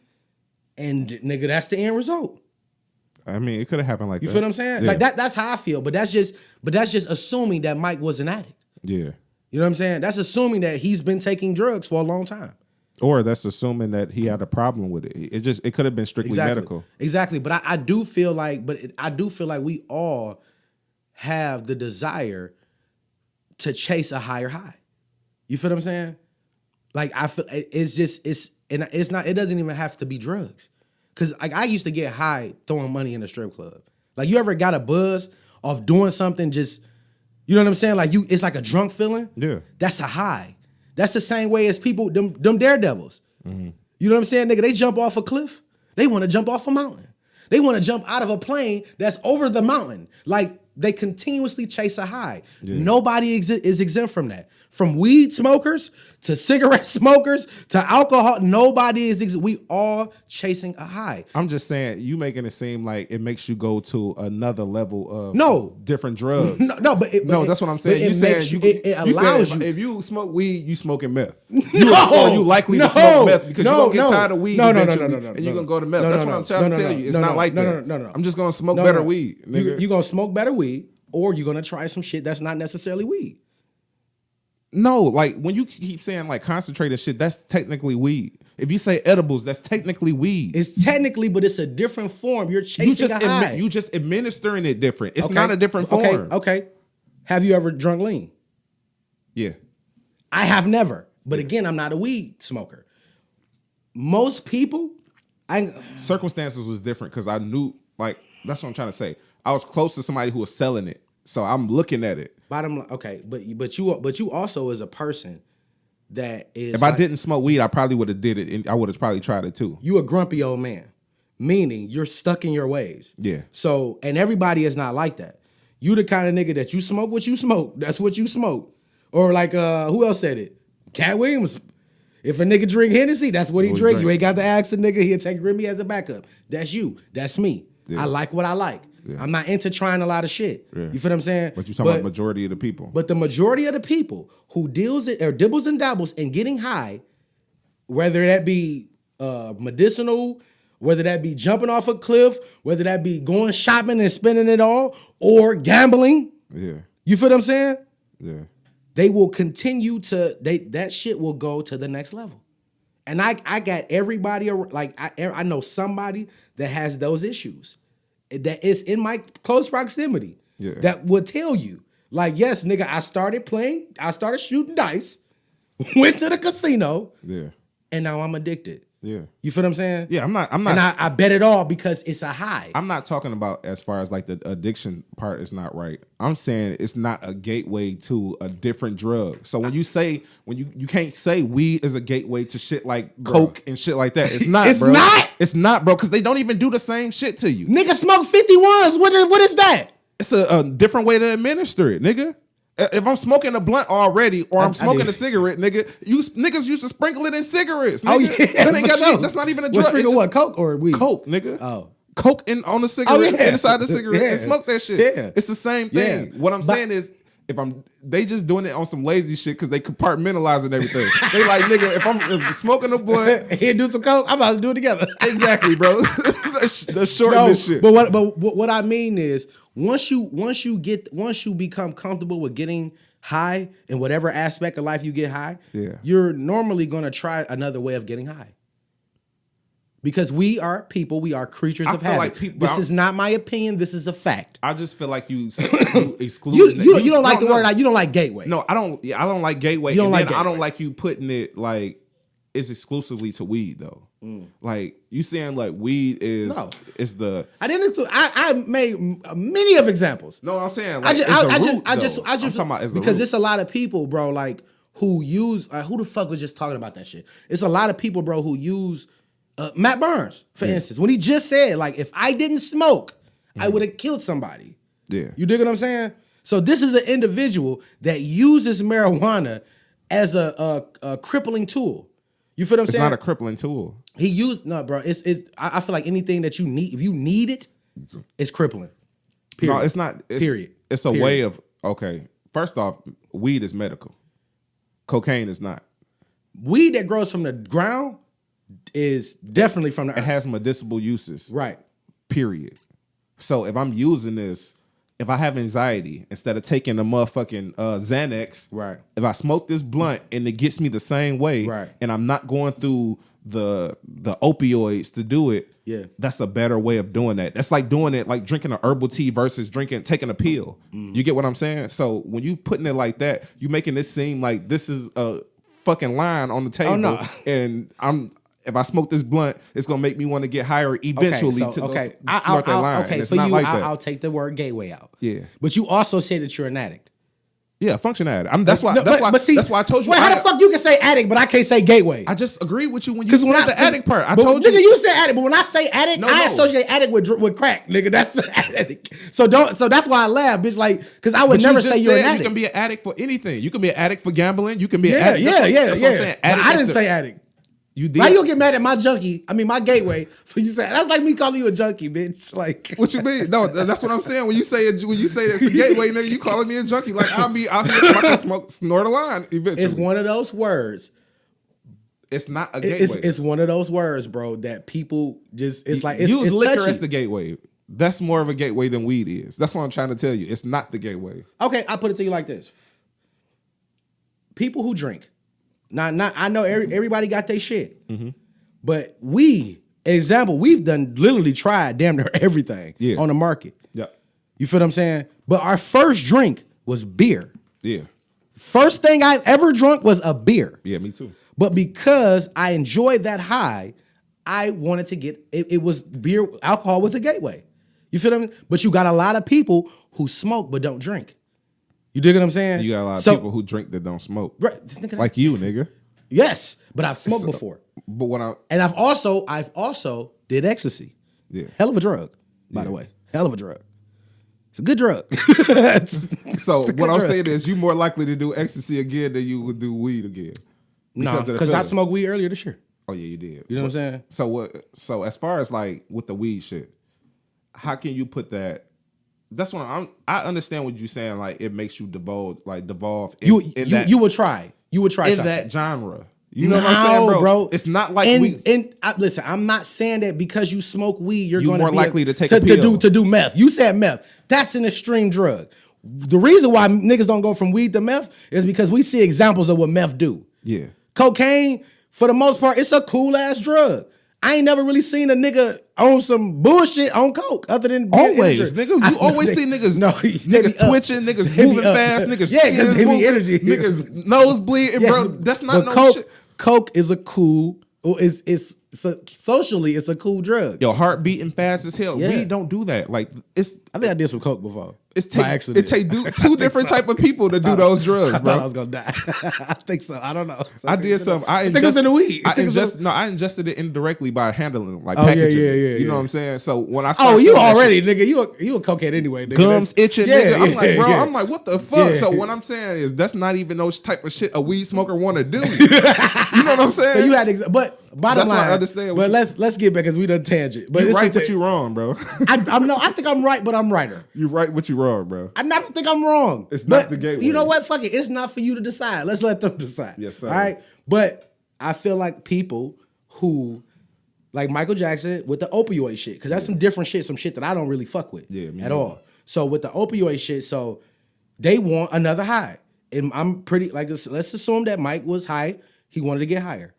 And boom. So let's hope. Why are we saying that? Well, we can even say he was in pain and the pain wasn't going away and he wanted to dull the pain. I don't think Dog was in pain, bro. I think Dog. He was old and he was on a tour, nigga. That nigga back and shit been hurt. That nigga been dancing since he was 3, nigga.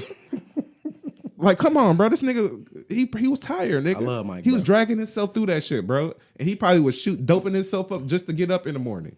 Shooting heroin up, nigga. I mean, that shit, you shoot some coke up, nigga, you be good, nigga. You be good and dead. Put that shit up your asshole, nigga. Wake up. Anyway. That's the fastest way to get to it. I'm here for the Mike Doc, though. Yeah, I fucks with it. What else you have on a doc? Let's get to that Amanda Seales shit so we can get it out the way. All right, so Amanda Seales versus Sean King. Yeah. All right, so please let me know. So all I saw was Amanda Seales and people coming for Amanda. like they always do. You know what I'm saying? I got a different space in my heart for Amanda simply because of the fact that one of my childhood favorite movies is called Cop and a Half, and Amanda Seals is in that fucking movie. If you don't know that that's Amanda Seals, the little girl with the glasses on, that's fucking Amanda Seals. And I think she did a stint on Nickelodeon before. Yeah. So I've been fucking with Amanda for a long time. Shouts out to you. But he was somehow carrying on a relationship with both of these two women. And both of these women were raped and murdered. And he was somehow exonerated the first one in Wichita, Texas, in Wichita Falls, because they believed him in the story that this actually was going on under clandestine means because of their racial differences. However, in the Balstock case, that obviously didn't fly. And the DA says that, she realized that, like, this is a pattern. Like, he's using the same tactic. When you see things like this, like, it's very, like, alarming for obvious reasons. But what alarmed me most, though, is the people who felt like this was not pertinent information that needed to be included in their assertion to the masses that we should rally behind this person. Now, and they're putting himself in danger. Yeah, she was talking about Rodney Reed, if y'all don't know. But I understand what the sentiments was. She was like, a lot of people rallied behind him without knowing the full scope of the person. Right. So they rallied behind the fact that he's a black man and he was on death row, and now they took him off death row. Yeah. Or they halted it. He's still on death row, but he hasn't been, because his date has came and went already. Okay. So now we at a standstill with the shit as far as like how we feel about the shit, because we're not exactly sure if he's innocent. Not innocent, but a good person. Okay, so I don't want to talk specifics in Rodney Reed's case because I'm not an attorney, judge, nor was I in the courtroom, and I don't know specifics. I'm here for the fact that I want to know why is it Amanda Seals versus Sean King? Because Sean King is standing with the family of Rodney Reed, right, and trying to get him released, and he feels like the shit that Amanda's saying, which some of the shit was technically factually wrong, but the sentiment that she was given was rightfully said. So I understand what he was saying. He was just saying that she was spewing unfactual shit about her, about the dude. So right, I don't understand. So do you feel like she jumped the gun? No, she just misspoke because she said that the girl died. And she didn't die. And that was the only part, as far as from my standpoint and what I read about the shit, that was actually like far from what happened. That's a lot, because you're putting a body on me. Yeah. But we all knew the story, though, that he was accused of raping her, not killing her. Let's assume for a minute that everybody in this world that's on social media is ignorant as fuck. Yeah. Right? And that's not, if you do your Googles, ignorant is not a bad word. It's just you don't know. Okay? Lack of knowledge. So you ignorant. So you look for people like Amanda Seals, like Adrea and Big J, for your knowledge. You know what I'm saying? Yeah. And it's wrong because whatever you say, that's what I'm riding with. You know what I mean? So Amanda could have said something, right? And it could have been a nice young lady watching. I'm just assuming that her target demo and her fan base is women. Saw that video, didn't really understand anything about Rodney Reed, went to work. And said that same thing. And said that same shit. Yeah. You feel what I'm saying? And those women at work, while they at their cubicles or whatever, went on Twitter and got to tweeting about it, right? Yeah. That's a narrative. Mm-hmm. You know what I mean? He killed 2 women. Yeah. Raped and killed 2 women. So now that narrative is going. So that's a dangerous place to be in anyway. Yeah. So, and a lot of times I think people look at podcasts or even, people who do those little personal vlog videos like Amanda Seals and like Kev on stage, like the news, when it's just our opinions about shit. Yeah. You feel what I'm saying? Half the time this shit is still going on in real time. And stuff's still coming out. Stuff is still developing. Yeah. That's why if you watch our show intricately, you will see that a lot of times we have to go back on what we said because some more shit done came out and the ideals changed. Yeah. You know what I'm saying? Yeah. So, and this is where, like, I was even thinking about this shit the other day, not even knowing what's going on with Amanda Seales, but like I want to make sure that we have as much information as we possibly can anytime we discuss something that has facts. Yeah. You feel what I'm saying? Because the last thing I want to look like is an asshole or a motherfucker that's just spewing ignorant rhetoric. Yeah. You know what I'm saying? I never want to be that guy. Because then you look like, because then you lose credibility. You lose credibility and you're a liar. Yeah. You feel what I'm saying? You're a liar. So I'm with Sean King for that. Mm-hmm. You know what I'm saying? But but just listening to that, I understand where Amanda was coming from. But Amanda is a person with a platform, a couple platforms, so she needs to really be responsible. You know what I'm saying? In what she's saying. Because Sean King, this is what he said: stop falling for IG videos about the case, and know the experienced professionals have all the facts. Have torn them apart and put them back together for years. I've read thousands of pages of sources, documents, and cases. The Innocent Project has studied hundreds of thousands of pages of documents. Mm-hmm. They search and think they've uncovered something that the public have already not seen. Stop it.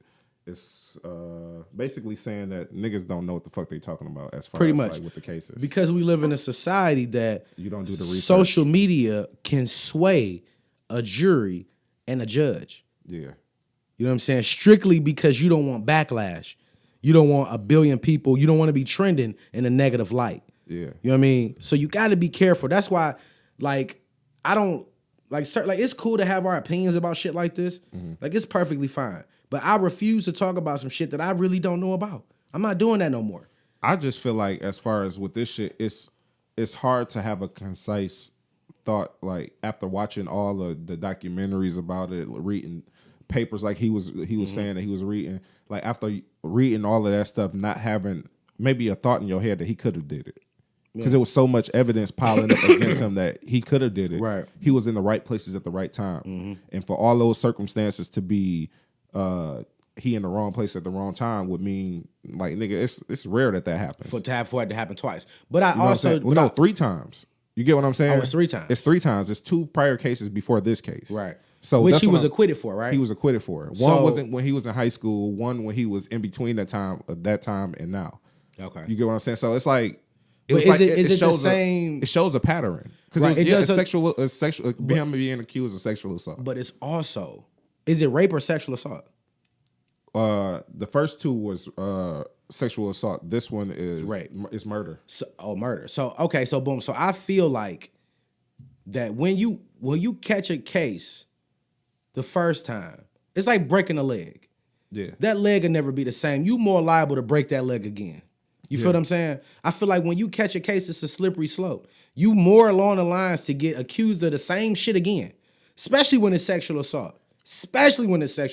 To be honest with you, for me, I feel like the only reason that people are gravitating towards it is because not the inconsistencies, but the shit that the police directly did wrong mm-hmm. by them being in a little town that they mm-hmm. didn't do shit procedurally right. Mm-hmm. So it's places where he can get out of jail because they didn't supposed to put him on death row. Right. You get what I'm saying? So I understand why they fighting for him, mm-hmm. but he still could have did this shit. He still could have did it, but at the same time, do you want to live in a world, or you want to change it? Like, do you want to live in a world where, we locking niggas up and motherfuckers not doing their job properly? That's what I'm saying. That's why I understand them trying to get him off of death row. But what I'm saying, don't let this nigga go. Don't let him go, and without knowing if he is or not. Exactly. So I'm saying, because even rape is not equivalent to death. No.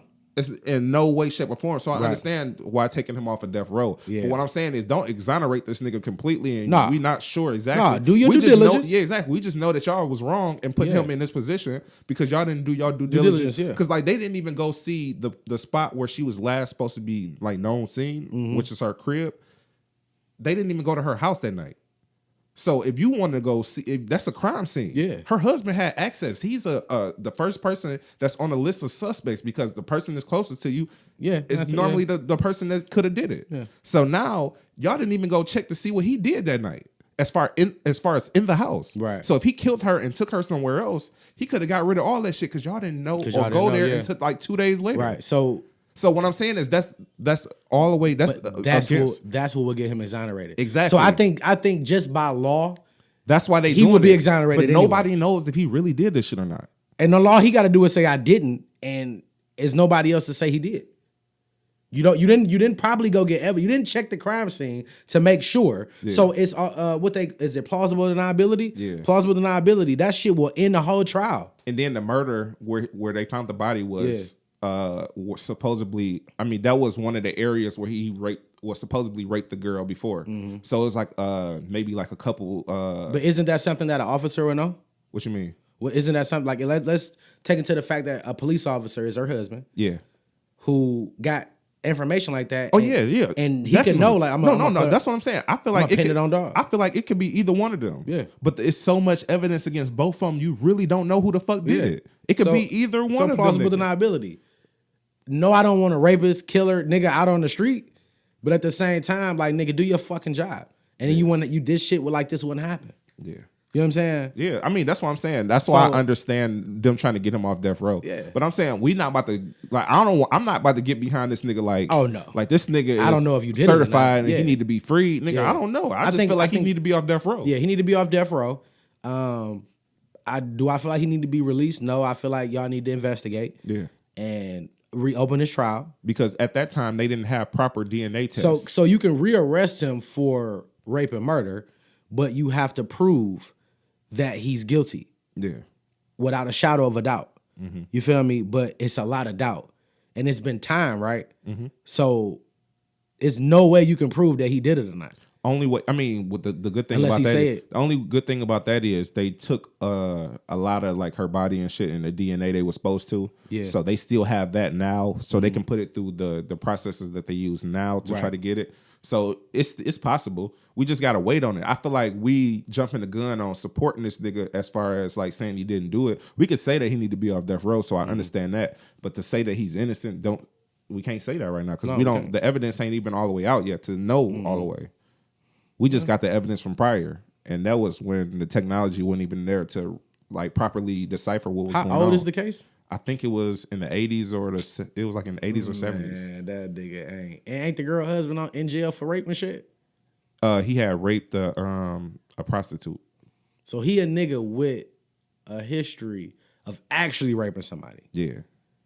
But the thing is, like, she was supposedly he's like, and that's what made it bad too, because he lied at first and said that he didn't know her. Then when he found out about the murder and all that shit, or whenever he stopped. He had to tell the truth. Yeah, he said he was fucking with her, and he seen her the day before. That's why his semen was in her the day that she was dead. But was it signs of her being raped? Yeah. So the husband would have to rape her after the fact because she was fucking. You know what I'm saying? Yeah. If he did that. That's what I'm saying, bro. It's like it's a choppy. It's choppy than a motherfucker. So we can't make a decisive answer. It's choppy. So that's why I understand what Amanda was saying. Like we have to really like chill before we say this nigga innocent, and he ain't. He but might we not also have to chill with saying shit that's not true. Yeah, exactly. You feel what I'm saying? Exactly. So I'm with you, you know, nigga. Yeah, we got to figure this shit out. We got to figure it out, but I'm not finna say that he don't deserve to be. I'm not finna I'm not finna make shit up. Yeah, to make you deem him guilty. See, in a court of public opinion, I'm not finna do that. I understand, and that's why I say I feel like she misspoke. I don't think she did that. Like she could have misspoke. I don't think she did it. But maliciously. when you have a career of speaking, you have to be right on that shit before you. Misspeaking is something that you traditionally don't do.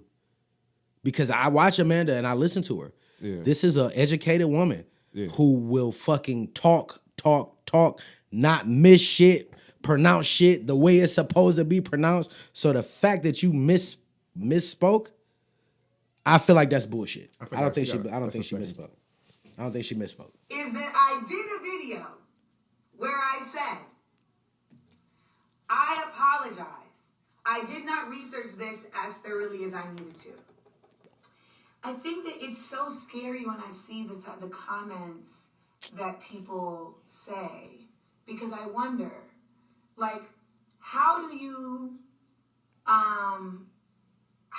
say that you don't? How do y'all justify like going off of what someone else said without doing like without knowing even the impetus for why they say things, and then just going for folks. I've never understood this concept. But anywho,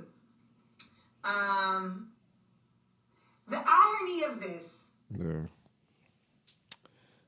Narcissist. But whatever. You know what I'm saying? Bitch, take the heat. Yeah. You was wrong. People come for you. That's what they do. Like, stop saying that you don't understand shit. This is the day we live in. You see this shit every fucking day. You cannot still, I don't understand. It ain't nothing to understand. It's what the fuck people do. I get what you saying, but I understand the sentiment that she going through because she's looking at it like she's just a normal. Like, I misspoke but the sentiment. No, she didn't say nothing about misspoke. No. She said she didn't properly research. Yeah, but right. no. What I'm saying is, like, as far as I understand what she was saying, as far as like, why is people coming at her when she was kind of correcting herself, but she misspoke. You know what I'm saying? I'm not saying that she said she misspoke, but she misspoke because everything else was right except the death part. Yes, but people run with that narrative. That's all I was trying to. But I'm saying it's not a big difference though. I mean, it's a big difference, but it's not like a intricate thing that's going to change the way you look at him. Yeah, well, because like, okay, so let's take it to the knowledge that you gave me. Because he was exonerated regardless. Right, but take it to the knowledge that you gave me. He was exonerated. But if another woman end up dead for some shit that he was involved in, that's more of a pattern than anything. Because you went from sexual assault to sexual assault and murder that you got acquitted for. And then the next situation is sexual assault and murder. So I watch a lot of Law and Order SVU, my nigga. I understand. Been sent on your ass for that. But that's what I'm saying. It could be the case though, because like I said, we don't know if he did it or not. That's why it's choppy, bro. Like, that's what I'm saying. But just so we can get away from this shit, I'm not for letting a nigga out. I'm not for detaining a nigga on death row unless we know. So police in that small I ain't town. gonna lie. Even if he did do the shit, I don't think he should be on death row. No, I don't think. Wait, what? If he killed her? I feel like because that's not what, like, killing somebody in a rape don't get you. It gets you life. It don't get you death row. But I don't know what that town like. That's what I'm saying. Normally, if that shit Where happen the fuck here, is it at? We don't got the death penalty in Michigan. That's what I'm saying. So it's not happening everywhere. I'm saying some people just don't. When you see that death penalty thing, that's just like, it don't matter regardless of what you did. They looking like, nigga, you shouldn't be getting killed because I don't believe in the death penalty. Did you hear about that nigga who died and then came back to life, but he was on death row and he said he should be out of jail? Yeah. Because he served his death sentence. He should be. I mean, if you crazy enough to live that shit, lethal injection. Nigga, that's a cheat code. Nigga, I'm out, nigga. Do you feel like that shit should happen though? Yeah. Man, hell no, bro. It gotta be a loophole. It gotta be some paperwork. Cause if I survive the death, let me out. If I survive, bitch, I'm done. I'm done, bro. Let me out. I did it. That's a nigga. Y'all need to use better shit. Because he died and he came back to life. That's what I'm saying, nigga. That's a cheat code. That's a new nigga at this point. Man, he saw God or the devil. He saw somebody, nigga. So he got a different perspective. Yeah. Maybe Satan saved his life. I don't know, man. That shit funny though. Yeah. Yeah, we got an hour and a half already. Yeah. What we got next, man? Fuck it, man. Let's just do the meat and potatoes real quick. The social anxiety. Oh, okay. Summer Walker. What else did you have though? The guy with the 15-year-olds with the cocaine shit. Yeah. Yeah, his son. Basically, his son went to school with a packet of dope. Because it's cinematic. I saw that. Yeah. We ain't gotta talk about that shit. That's what I said, bro. It's kind of funny though. It is. It definitely is. He went a packet of dope. I wonder if that a gateway drug. Do you know the funniest part about that story though? What? Is when they went and found this nigga, he was asleep at the house with the dope on the table. Like they found him with like 30 bags of coke and like 60 bags of heroin. Oh yeah. Just sitting out in the open though. Papa was a Rolling Stone. So nigga, you just get caught with the evidence, nigga. Like he got the same bags. Can you say like, nigga, hey, I just woke up and it was like this. I don't know who put this shit in my house. He said it make it. Can you get plausible deniability for that? Hell no, not when your son talk about something make him feel like Superman. Cocaine is a hell of a drug, man. Yeah. All right, but the meat and potatoes, we want to talk about social anxiety. Mainly because Summer Walker. Yeah. Okay, we didn't talk about it last week. It's kind of old news, but it definitely made me think. Okay, because I think I got social anxiety. Yeah, I do too. I think. I know I do. So Summer Walker, give me because I don't really know it like fully. Yeah. She was saying that she don't like the meet and greets and what people expect of her as far as like fans and shit. They expect like hugs and shit because that's where it started off. A fan had tweeted basically like they had a bad experience. Well, a couple fans did that they had a bad experience. Yeah, because she didn't want to hug or touch him or say nothing to him. She just basically posed for the picture and then like, yeah. Okay, I remember that. So now, because she was saying she didn't want their energy. Yeah, she don't like to touch people because she don't like the transfer of energy that goes with that. She's a fucking bruja though. Yeah. So I wouldn't want to touch her ass anyway. Yeah. You know what I'm saying? She a bruja, nigga. She might put a spell on a nigga. You stupid nigga. I'm serious, nigga. Shit, I don't. She might be funky, nigga. She like a black soap wearing ass bitch. Wait a minute, why black soap? Because black soap don't got no scent, and that shit make you stink. But nigga. you can put lotion on after that. On your armpits? You deodorant, nigga. They got black deodorant too that they use. They don't use. They not using no unscented. I mean, they not using no scented Dove and no shit like that. They using the organic shit that don't got no smell, like a crystal that they just rubbing their armpits. So you just throw some cologne on. So, but as long as you ain't musty, I don't give a fuck. Nigga, if you don't put no deodorant on, you sweat. The black deodorant, you can put the black deodorant on. It's not no scent to it. It's not gonna cover up nothing. That shit just supposed to give you it's supposed to give you enrichment in your skin and shit. That ain't no smell good type shit, nigga. So you still be musty. You still be funky. You probably just be healthy up under there, nigga. And I don't know what a healthy armpit look like. A healthy armpit. That's what I'm saying, my nigga. Fuck all that shit. Give me some Dove.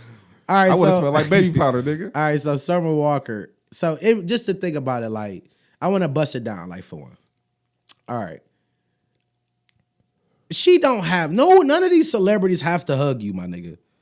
None of them do. Nobody has to physically touch you. Or say something though. They do. You could speak. You could get nigga pound, nigga. What's up, boy? Like, you know what I'm saying? You don't have to hug. You feel me? But some people want your energy. I'm not that. Like, nigga, I'm not a huggy nigga. I'm not hugging everybody. You spend $250 on a VIP pass to meet the artist, and they don't say shit to you or acknowledge your presence. Right. You gonna feel some type of way because you. Oh, she don't say shit. She don't say nothing, bro. They say they don't have no conversation. She's awkward in that way. Like she just stand there like a figure and take the picture. Well, she need to stop doing something. She need to stop doing meet and greets. Exactly. That's not her thing. Her label should look at it like, okay, we see she ain't good at this and it's making a bad. So now I would cut that shit out. Yeah, no more meet and greets. You know what I'm saying? Because if I'm paying $250, I want you to at least like give me a handshake or something, or be like, or just acknowledge my presence right there. Be like, thank you for being a fan, or you know what I'm saying? I mean, Summer Walker, not for nothing, bro. She's still new. So I ain't even trying to pay the $250 for the meet and greet. I don't give a fuck about meeting her. But the list came out too. I don't know. That's not a subject on the docket, but a list that came out of what like the superstars and shit make it. And I think she make like between 45 and 70,000 a show. Okay. So with that, like nigga, them $250 or her shit probably could be $500 as far as VIP tickets. Mm-hmm. You know what I'm saying? So. I ain't paying that. I ain't paying that shit if you ain't even gonna acknowledge me. First off, this is Wordplay the podcast. If we coming, it's free. Like, bitch, you don't even want to put your arm on me to take a picture, or it's like, like nigga, we standing like worse than we. I'm with her. I'm not but I'm not that nigga. I'm not a huggy nigga. That's what I'm saying. I'm not a huggy nigga. But I feel like, you a talker. I'm a talker. But yeah, so yeah, I have a conversation. But it's also other ways where you can give somebody camaraderie without a physical touch. Or without the whole embrace type shit. Because if you think about it, bro, like she on 30 city tours. She got 5,000 people. It's 300 people with the fucking meet and greets. That's a lot of hugging, bro. I was just been like, I'm not hugging all them fucking people, bro. Nigga, she could have at least like, if she had a personality that was like that, bro, she could have just like finessed that. Like, let's do a pose. Like, let's do the Charlie's Angel shit back to back. You know what I'm saying? Yeah, come on, like it's ways to do that shit where they feel engaged with you. Yeah, but I'm saying she didn't even do that shit, nigga. She just like, okay, she not even barely even looking at these motherfuckers who taking a picture. She's just looking at the camera. Oh, she gonna lose fans like that. That's what she already doing, bro. Yeah. People like, I'm not buying that shit, bro. I'm not. They basically saying if you a fan of her and you pay for that ticket, don't do it because you ain't gonna get shit out of it but the picture. Right. So like, nigga, I understand what they saying, but as a label, they should be like, pull that shit, nigga. Don't have her doing that. Don't have her doing it because it look bad. Yeah. See, I thought it was something with her like not wanting to perform and. You know what I'm saying? She get nervous when she perform. They say she get like she be socially like she don't like all the eyes on her. She just want to make the music and pick up. But it's ways to go about that. Like nigga, just make sure it's low lighting in the crowd, so like you can't really see people. Wear glasses. Yeah, wear glasses and shit like that. Like it's a like y'all. It's a conscious reason why niggas like a lot of these celebrities they wear sunglasses, bro, because it's like not a hater blocker, but it's like a way to like hide behind it. To hide behind, it's a comfort. Yeah. You know what I'm saying? Because you can see everything in a nigga's eyes. So if you nervous or you scared and shit like that, like, you know what I mean? Yeah. Like, shit, I know when I'm in the club, I got some glasses on, nigga. I'm a different nigga. Shit. You know what I mean? Yeah. But, so that's just a defense mechanism. You know what I'm saying? But if you think about it, most artists are introverts. Yeah. You feel what I'm saying? And most introverts don't like being around a lot of people. Yeah. I'm one of them. But I move great in a room full of a lot of people. I don't like it, but it's just a part of the game. Yeah. Me going into the game, knowing that, I have to accept that that's some shit that I'm gonna have to run across. But is it selfish of you to want the money without all of that extra shit? Because that's what comes with it. No, that's definitely selfish. You're not finna get the $250 ticket if you're just gonna take a picture with a motherfucker. Exactly. That's what I'm saying. Because I don't want to take a picture with you because that does nothing. That's what I'm saying. It's selfish of the label. I want to meet you. On her, she should have told him, I'm not doing this shit. I want to meet you. This is not what I want to do. I don't even want to perform for real. I just want this bag. So I'm going. Bro, you know how my meet and greet be? I swear to God, bro. We sell 200-300 meet and greet tickets. After the show, nigga, clear out. Y'all come back, and then I do one of them Q&As. Yeah. You feel me? Like, show clear out. The people who got the meet and greet tickets come to the front with it, show your ticket, have a seat. It's not a lot of people. It's more intimate. So with that, I sit on the stage. You know what I'm saying? I even take my shoes off and get comfortable. Cause that's another way of letting a motherfucker know, you know what I'm saying? I'm down. I'm not just nigga, y'all like the show? Like, no microphone, just talking cause it's intimate so everybody can hear me. Mm-hmm. You feel what I'm saying? What y'all want to know? Let's have a conversation. Yeah, and then when it's over, nigga, I'll get off the stage. We can do that shit for an hour. Exactly. You feel me? It's a lot of ways you can do it. Yeah. You feel what I'm saying? That's a perfect way to do it, actually. I'm a fucking genius. But then after that, that's when you feel more comfortable to go down there and give everybody a handshake, probably. You know what I'm saying? And those type of moments. No, you ain't got to do that. No, I'm saying you can, though. Because what I'm telling you is that little scent, like, you know how like when like Arsenio used to come out, used to touch the first row, yeah, or like when Jerry Springer come out. You know, see, I would. The reason why I wouldn't do that is because I won't. Because I feel like it's gonna be people that's gonna be upset that they wasn't in the front. You know what I mean? And I don't want to cause anything. But how I play it is, I have my motherfucking lawyer or my manager come out. Like, hey, listen, y'all. Like, I really enjoyed the conversation, but I gotta go. I got another show. I gotta take off. I love y'all. You feel? And it's so intimate. I think they'll be mad because they didn't get the picture. That's what I'm saying. Like, I mean, I do a group photo, like, nigga. You know what I'm saying? Nobody want that shit. I paid $250, nigga. It's better be me and you. I would pay $250 to get a like something like a one-on-one with somebody. Because everybody, but that's the thing. It's always gonna be somebody gonna be mad because every question not gonna be able to be answered. Every person is not gonna be able to be acknowledged. No. It's unavoidable. No, but I feel like that way. I think because this is how I'm shaping the meet and greets out. Yeah. You feel what I'm saying? And even if, like I said, if 200-300 people is too much, then you can slice that in half to 150. See, slice it in half to 75. But the way you saying it works just on the strength of it's extra content. Yeah. So you get an extra something value for your money. Yeah. So a picture, you can be cool with a group picture when you just got another hour on top of the show you already paid for. Mm-hmm. So that's what I'm saying. It's cool when it's like that. But if it's a singer where if they not about to get on stage and sing and she damn sure don't want to answer questions because she don't even do interviews. Right. So at this point, all she can do is sign the paper and she can say something to them. She don't have to touch their hand like you said or to change your energy. Yeah. But say something to them. Talk to the people as they walking up. Don't be an asshole. Or even not giving them, you don't want them getting your energy. You feel what I'm saying? Like, nigga, I tap you. I'm giving you my energy. Because the silence is turning aggressive. Yeah. You get what I'm saying? It's not like one of those silences, oh, we all know you shot, so we gonna act like this. Mm-hmm. No, they looking like, yeah, I'm next to you. Hi. How you doing? Just a hi or acknowledgement. And that's what me knowing and having social anxiety, but still want to be a part of the culture and the business. I have to think about ways where I can still give people a lot of me and not give them everything. Everything, yeah. You know what I'm saying? And that's just me preparing for that next level. But that's taking the people that follow you or the people that support you, taking a value in that. Right. You get what I'm saying? You value them, so you figure out creative ways to appease them. Because that's directly appeases them and it's comfortable for you. Yeah. You know what I'm saying? And granted, she's not taking the time but see, granted too, though, I got time to prepare. Yeah. She kind of was like thrusted into it. You feel we have time. With great power comes great responsibility. But everybody don't even understand that concept. Then you don't need that power then. That's the reality of it. But you know, I want to take something from the Joe Budden podcast because they talked about being able to still affect the music culture and not be a part of it in a sense. You know, is that possible? Yeah. And in this day and age, it absolutely is. That's what the podcast. You're still not gonna not want. You're still gonna have those fans that want to meet you, but it will always be in a controlled environment. Yeah. You feel what I'm saying? You can pick who you want to talk to. You can pick who you want to delegate to. You know what I'm saying? It's not, they didn't pay for it or nothing like that. You can just do it. I think it's actually harder for podcasters than it is artists and shit. Why because they have because artists have an allure about them. Yeah. So they have what we've seen in the media. Right. A person who listens to your podcast every fucking week understands who you are at that point and likes you for you. Yeah. So when they meet you, it's more of a friendship type of thing, or they feel like they know you already versus that artist where they just like, oh, I'm meeting this nigga and shaking and shit. Like niggas used to faint for Michael Jackson. Ain't nobody about to faint for us. They gonna want to talk to us. No, niggas gonna faint for us. They gonna faint, nigga. Fuck that. I'm calling it. I want people dying in the crowd. I'm calling it out. It's gonna be a nigga that grab you to the side and talk to you for an hour, and you be like, oh shit, I need to get you know, I like to talk, so I'm gonna talk to him. But I'm saying it's gonna be a lot of that. That's what it's gonna be versus them walking up to Summer Walker and just fanning out. You know what I'm saying? So I just feel like, don't ask me how to start a podcast. Just don't do that. That's the most irritating shit in the world to me.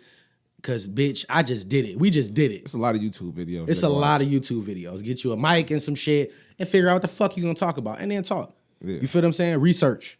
Yeah. If you ain't got the personality, you know what I'm saying? So the niggas, like if you got personality, you can come in and just free fall. Yeah. If you got the personality. Yeah. But if you ain't got no personality, you need to do your research, structure and facts. Yeah. You feel what I'm saying? And understand where you're gonna fall on the side and prepare to do some shit for free for a long time. Yep. Before you get any recognition. You feel what I'm saying? And that's just really what it is. Like, and I'm not doing it. I just don't ask me how to do that. Yeah. You feel me? That's my biggest thing. Like, don't ask me how to do a podcast. I don't like that shit. I feel like that shit is gonna be in a couple years. It's gonna be like the artist is gonna want to do podcasts. Just they already doing it. I know. I'm just saying, but like the lower, it's the a way lower to, level. Yeah, it's gonna be like a whole. Talk to people. Yeah, exactly. Especially when a personality is not being shown through the music or the perception of social media. And well, shit. I see, and I want to differ from you for that because I don't like we have retired artists in a sense or tenured artists doing pods. New artists, new acts are not gonna do that. Yeah. I don't think so because. Especially if you're conducting yourself in a manner that's not you, which is 80% of the rap game. Yeah. Then you doing a podcast, you have to continue to be that person outside of the media. I think it's gonna start happening once the initial hype wears off. When niggas' themes start, like when the flames start like shortening and it looked like the fire is about to be extinguished. Yeah. That's to revitalize it, showing your personality. I feel like, and that's the moment when they're gonna try to fuck with that shit. Yeah, but it don't necessarily have to be they old or about to fall off or nothing like that. It just have to be like to revitalize themselves and because you have to push your personality. But it's just tactics and antics only gonna last for so long. Like when you take a person like T.I., like because his music spoke a different way. Yeah, T.I. found himself even with if you listen to the Expeditiously podcast in the intro part, he talks about is a clip from him on a Breakfast Club explaining that. He's a nigga that'll take your girl. He's a nigga that'll go raise his kids, slap you in your fucking mouth, and go do some positive shit, go lead a march. So when you do that, you have to explain yourself and who you are. Yeah. So a lot of these guys, they will have to do the explaining, like, well, this is who I really am. You feel me? And they're gonna lose a lot of people on that. You know what I mean? Nah, I think they're gonna lose a lot of people, bro. Like if you think like it can be controlled. Like imagine Offset having a fucking podcast, bro. You know what I'm saying? Yeah. Like. All of them niggas. Imagine the Migos just having the Migo hour or some shit like that. And see, but that's the thing. They will have to be the Migos, even if they're not the Migos. They don't though, because we don't know what the Migos do outside of the music. But their fan base and people who are going to tune in, they're tuning in to see the Migos. But that's why you're not gonna get the Migos. You're gonna get whatever Offset real name is, whatever Quavo real name is, and whatever Takeoff. That's who you're gonna get. And they gonna have these type of conversations. And niggas like, bro, I ain't trying to fuck all that, my nigga. I'm just telling you, like in the beginning with the Migos, they didn't do good interviews, so they stopped doing interviews. Right. They went back to the drawing board. They figured out what they have to do and what was going wrong.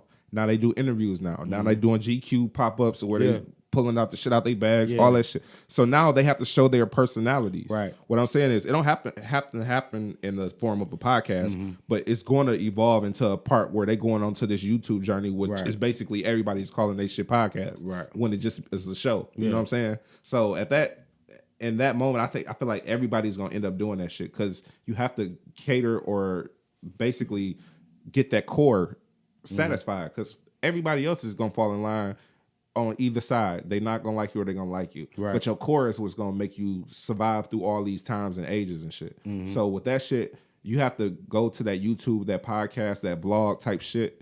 And I feel like that's where everybody's going with that shit, as far as artists and all that. Because that personality has to come out eventually. Because everything and the allure and all that shit is only gonna last for so long. Yeah, you can buy so many chains, nigga. We know that.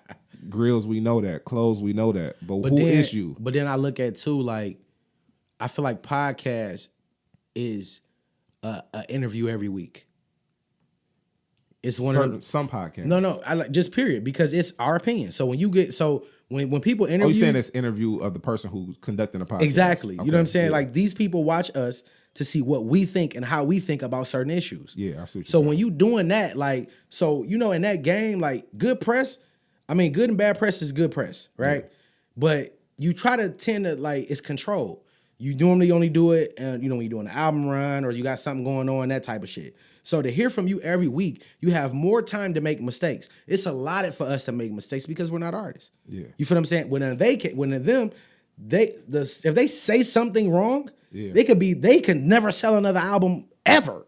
You dig what I'm saying? So that's why I feel like a lot of them artists will stay away from it because they have to commit to that and then know that unless you have a way with words and you can talk and have like real thoughtful conversations about certain issues, you're gonna stay away from it because you're interviewing every single fucking week. I mean, that's what they was doing with Nicki shit though. Right. Like with the Clean Radio. Yeah. But that's what I'm saying. Like she was able to get her shit off without having to actually structure it like a podcast when they was calling it that. Right. Like she wasn't talking about nothing deep. She wasn't talking about, it was all vanity in her own personal shit. So what I'm saying is it's a vehicle to show what they think about the bullshit that everybody thinks about. Yeah. You know what I'm saying? Like not even, it don't necessarily have to be thoughtful. Right. So what I'm saying is like when we talking about the podcast and shit, of course we thinking of like the culture and trying to further shit and shit. But these niggas looking at it as it's a vehicle to get their shit off. You know what I'm saying? So it don't necessarily, they gonna get into it off of that fact. Not they gonna look at the other shit like we have to provide like learning shit and tools and shit for people. They ain't looking at that shit. They don't give a fuck about that shit. They just want to pitch their shit. They just want to talk their shit. They want to pitch their shit. You know what I'm saying? I get it, yeah. And I don't see it happening, but we already seen it happening with the Nicki shit. With the Queen Radio. She was doing that shit every week at a point. But her tip, like it's only it's only a handful of niggas, and these is people who have tenured. You feel what I'm saying? These is people who have been in this game over 10 years. I think it's people who Nick Cannon. I feel like it's people who's transitioned into another part of their life that they need to revitalize shit. And that's what I'm saying. We haven't seen these artists have to do that yet. The newer artists. But when they get to that point, we're gonna see. They're gonna have to do something. They got to go through Dre and Big J though. Yeah, they definitely come over here. We got a podcast network gonna come in. We bring all that shit. It was a good pod today, man. Yeah, it was. We talked about a lot of shit. I think I'm ready to wrap it up now. Yeah, me too. I gotta pee. Yeah, we had 2 hours. All right, y'all. So this has been another episode of Wordplay the Podcast with your host, Dre Parker. And your other host, Big J. And we are done.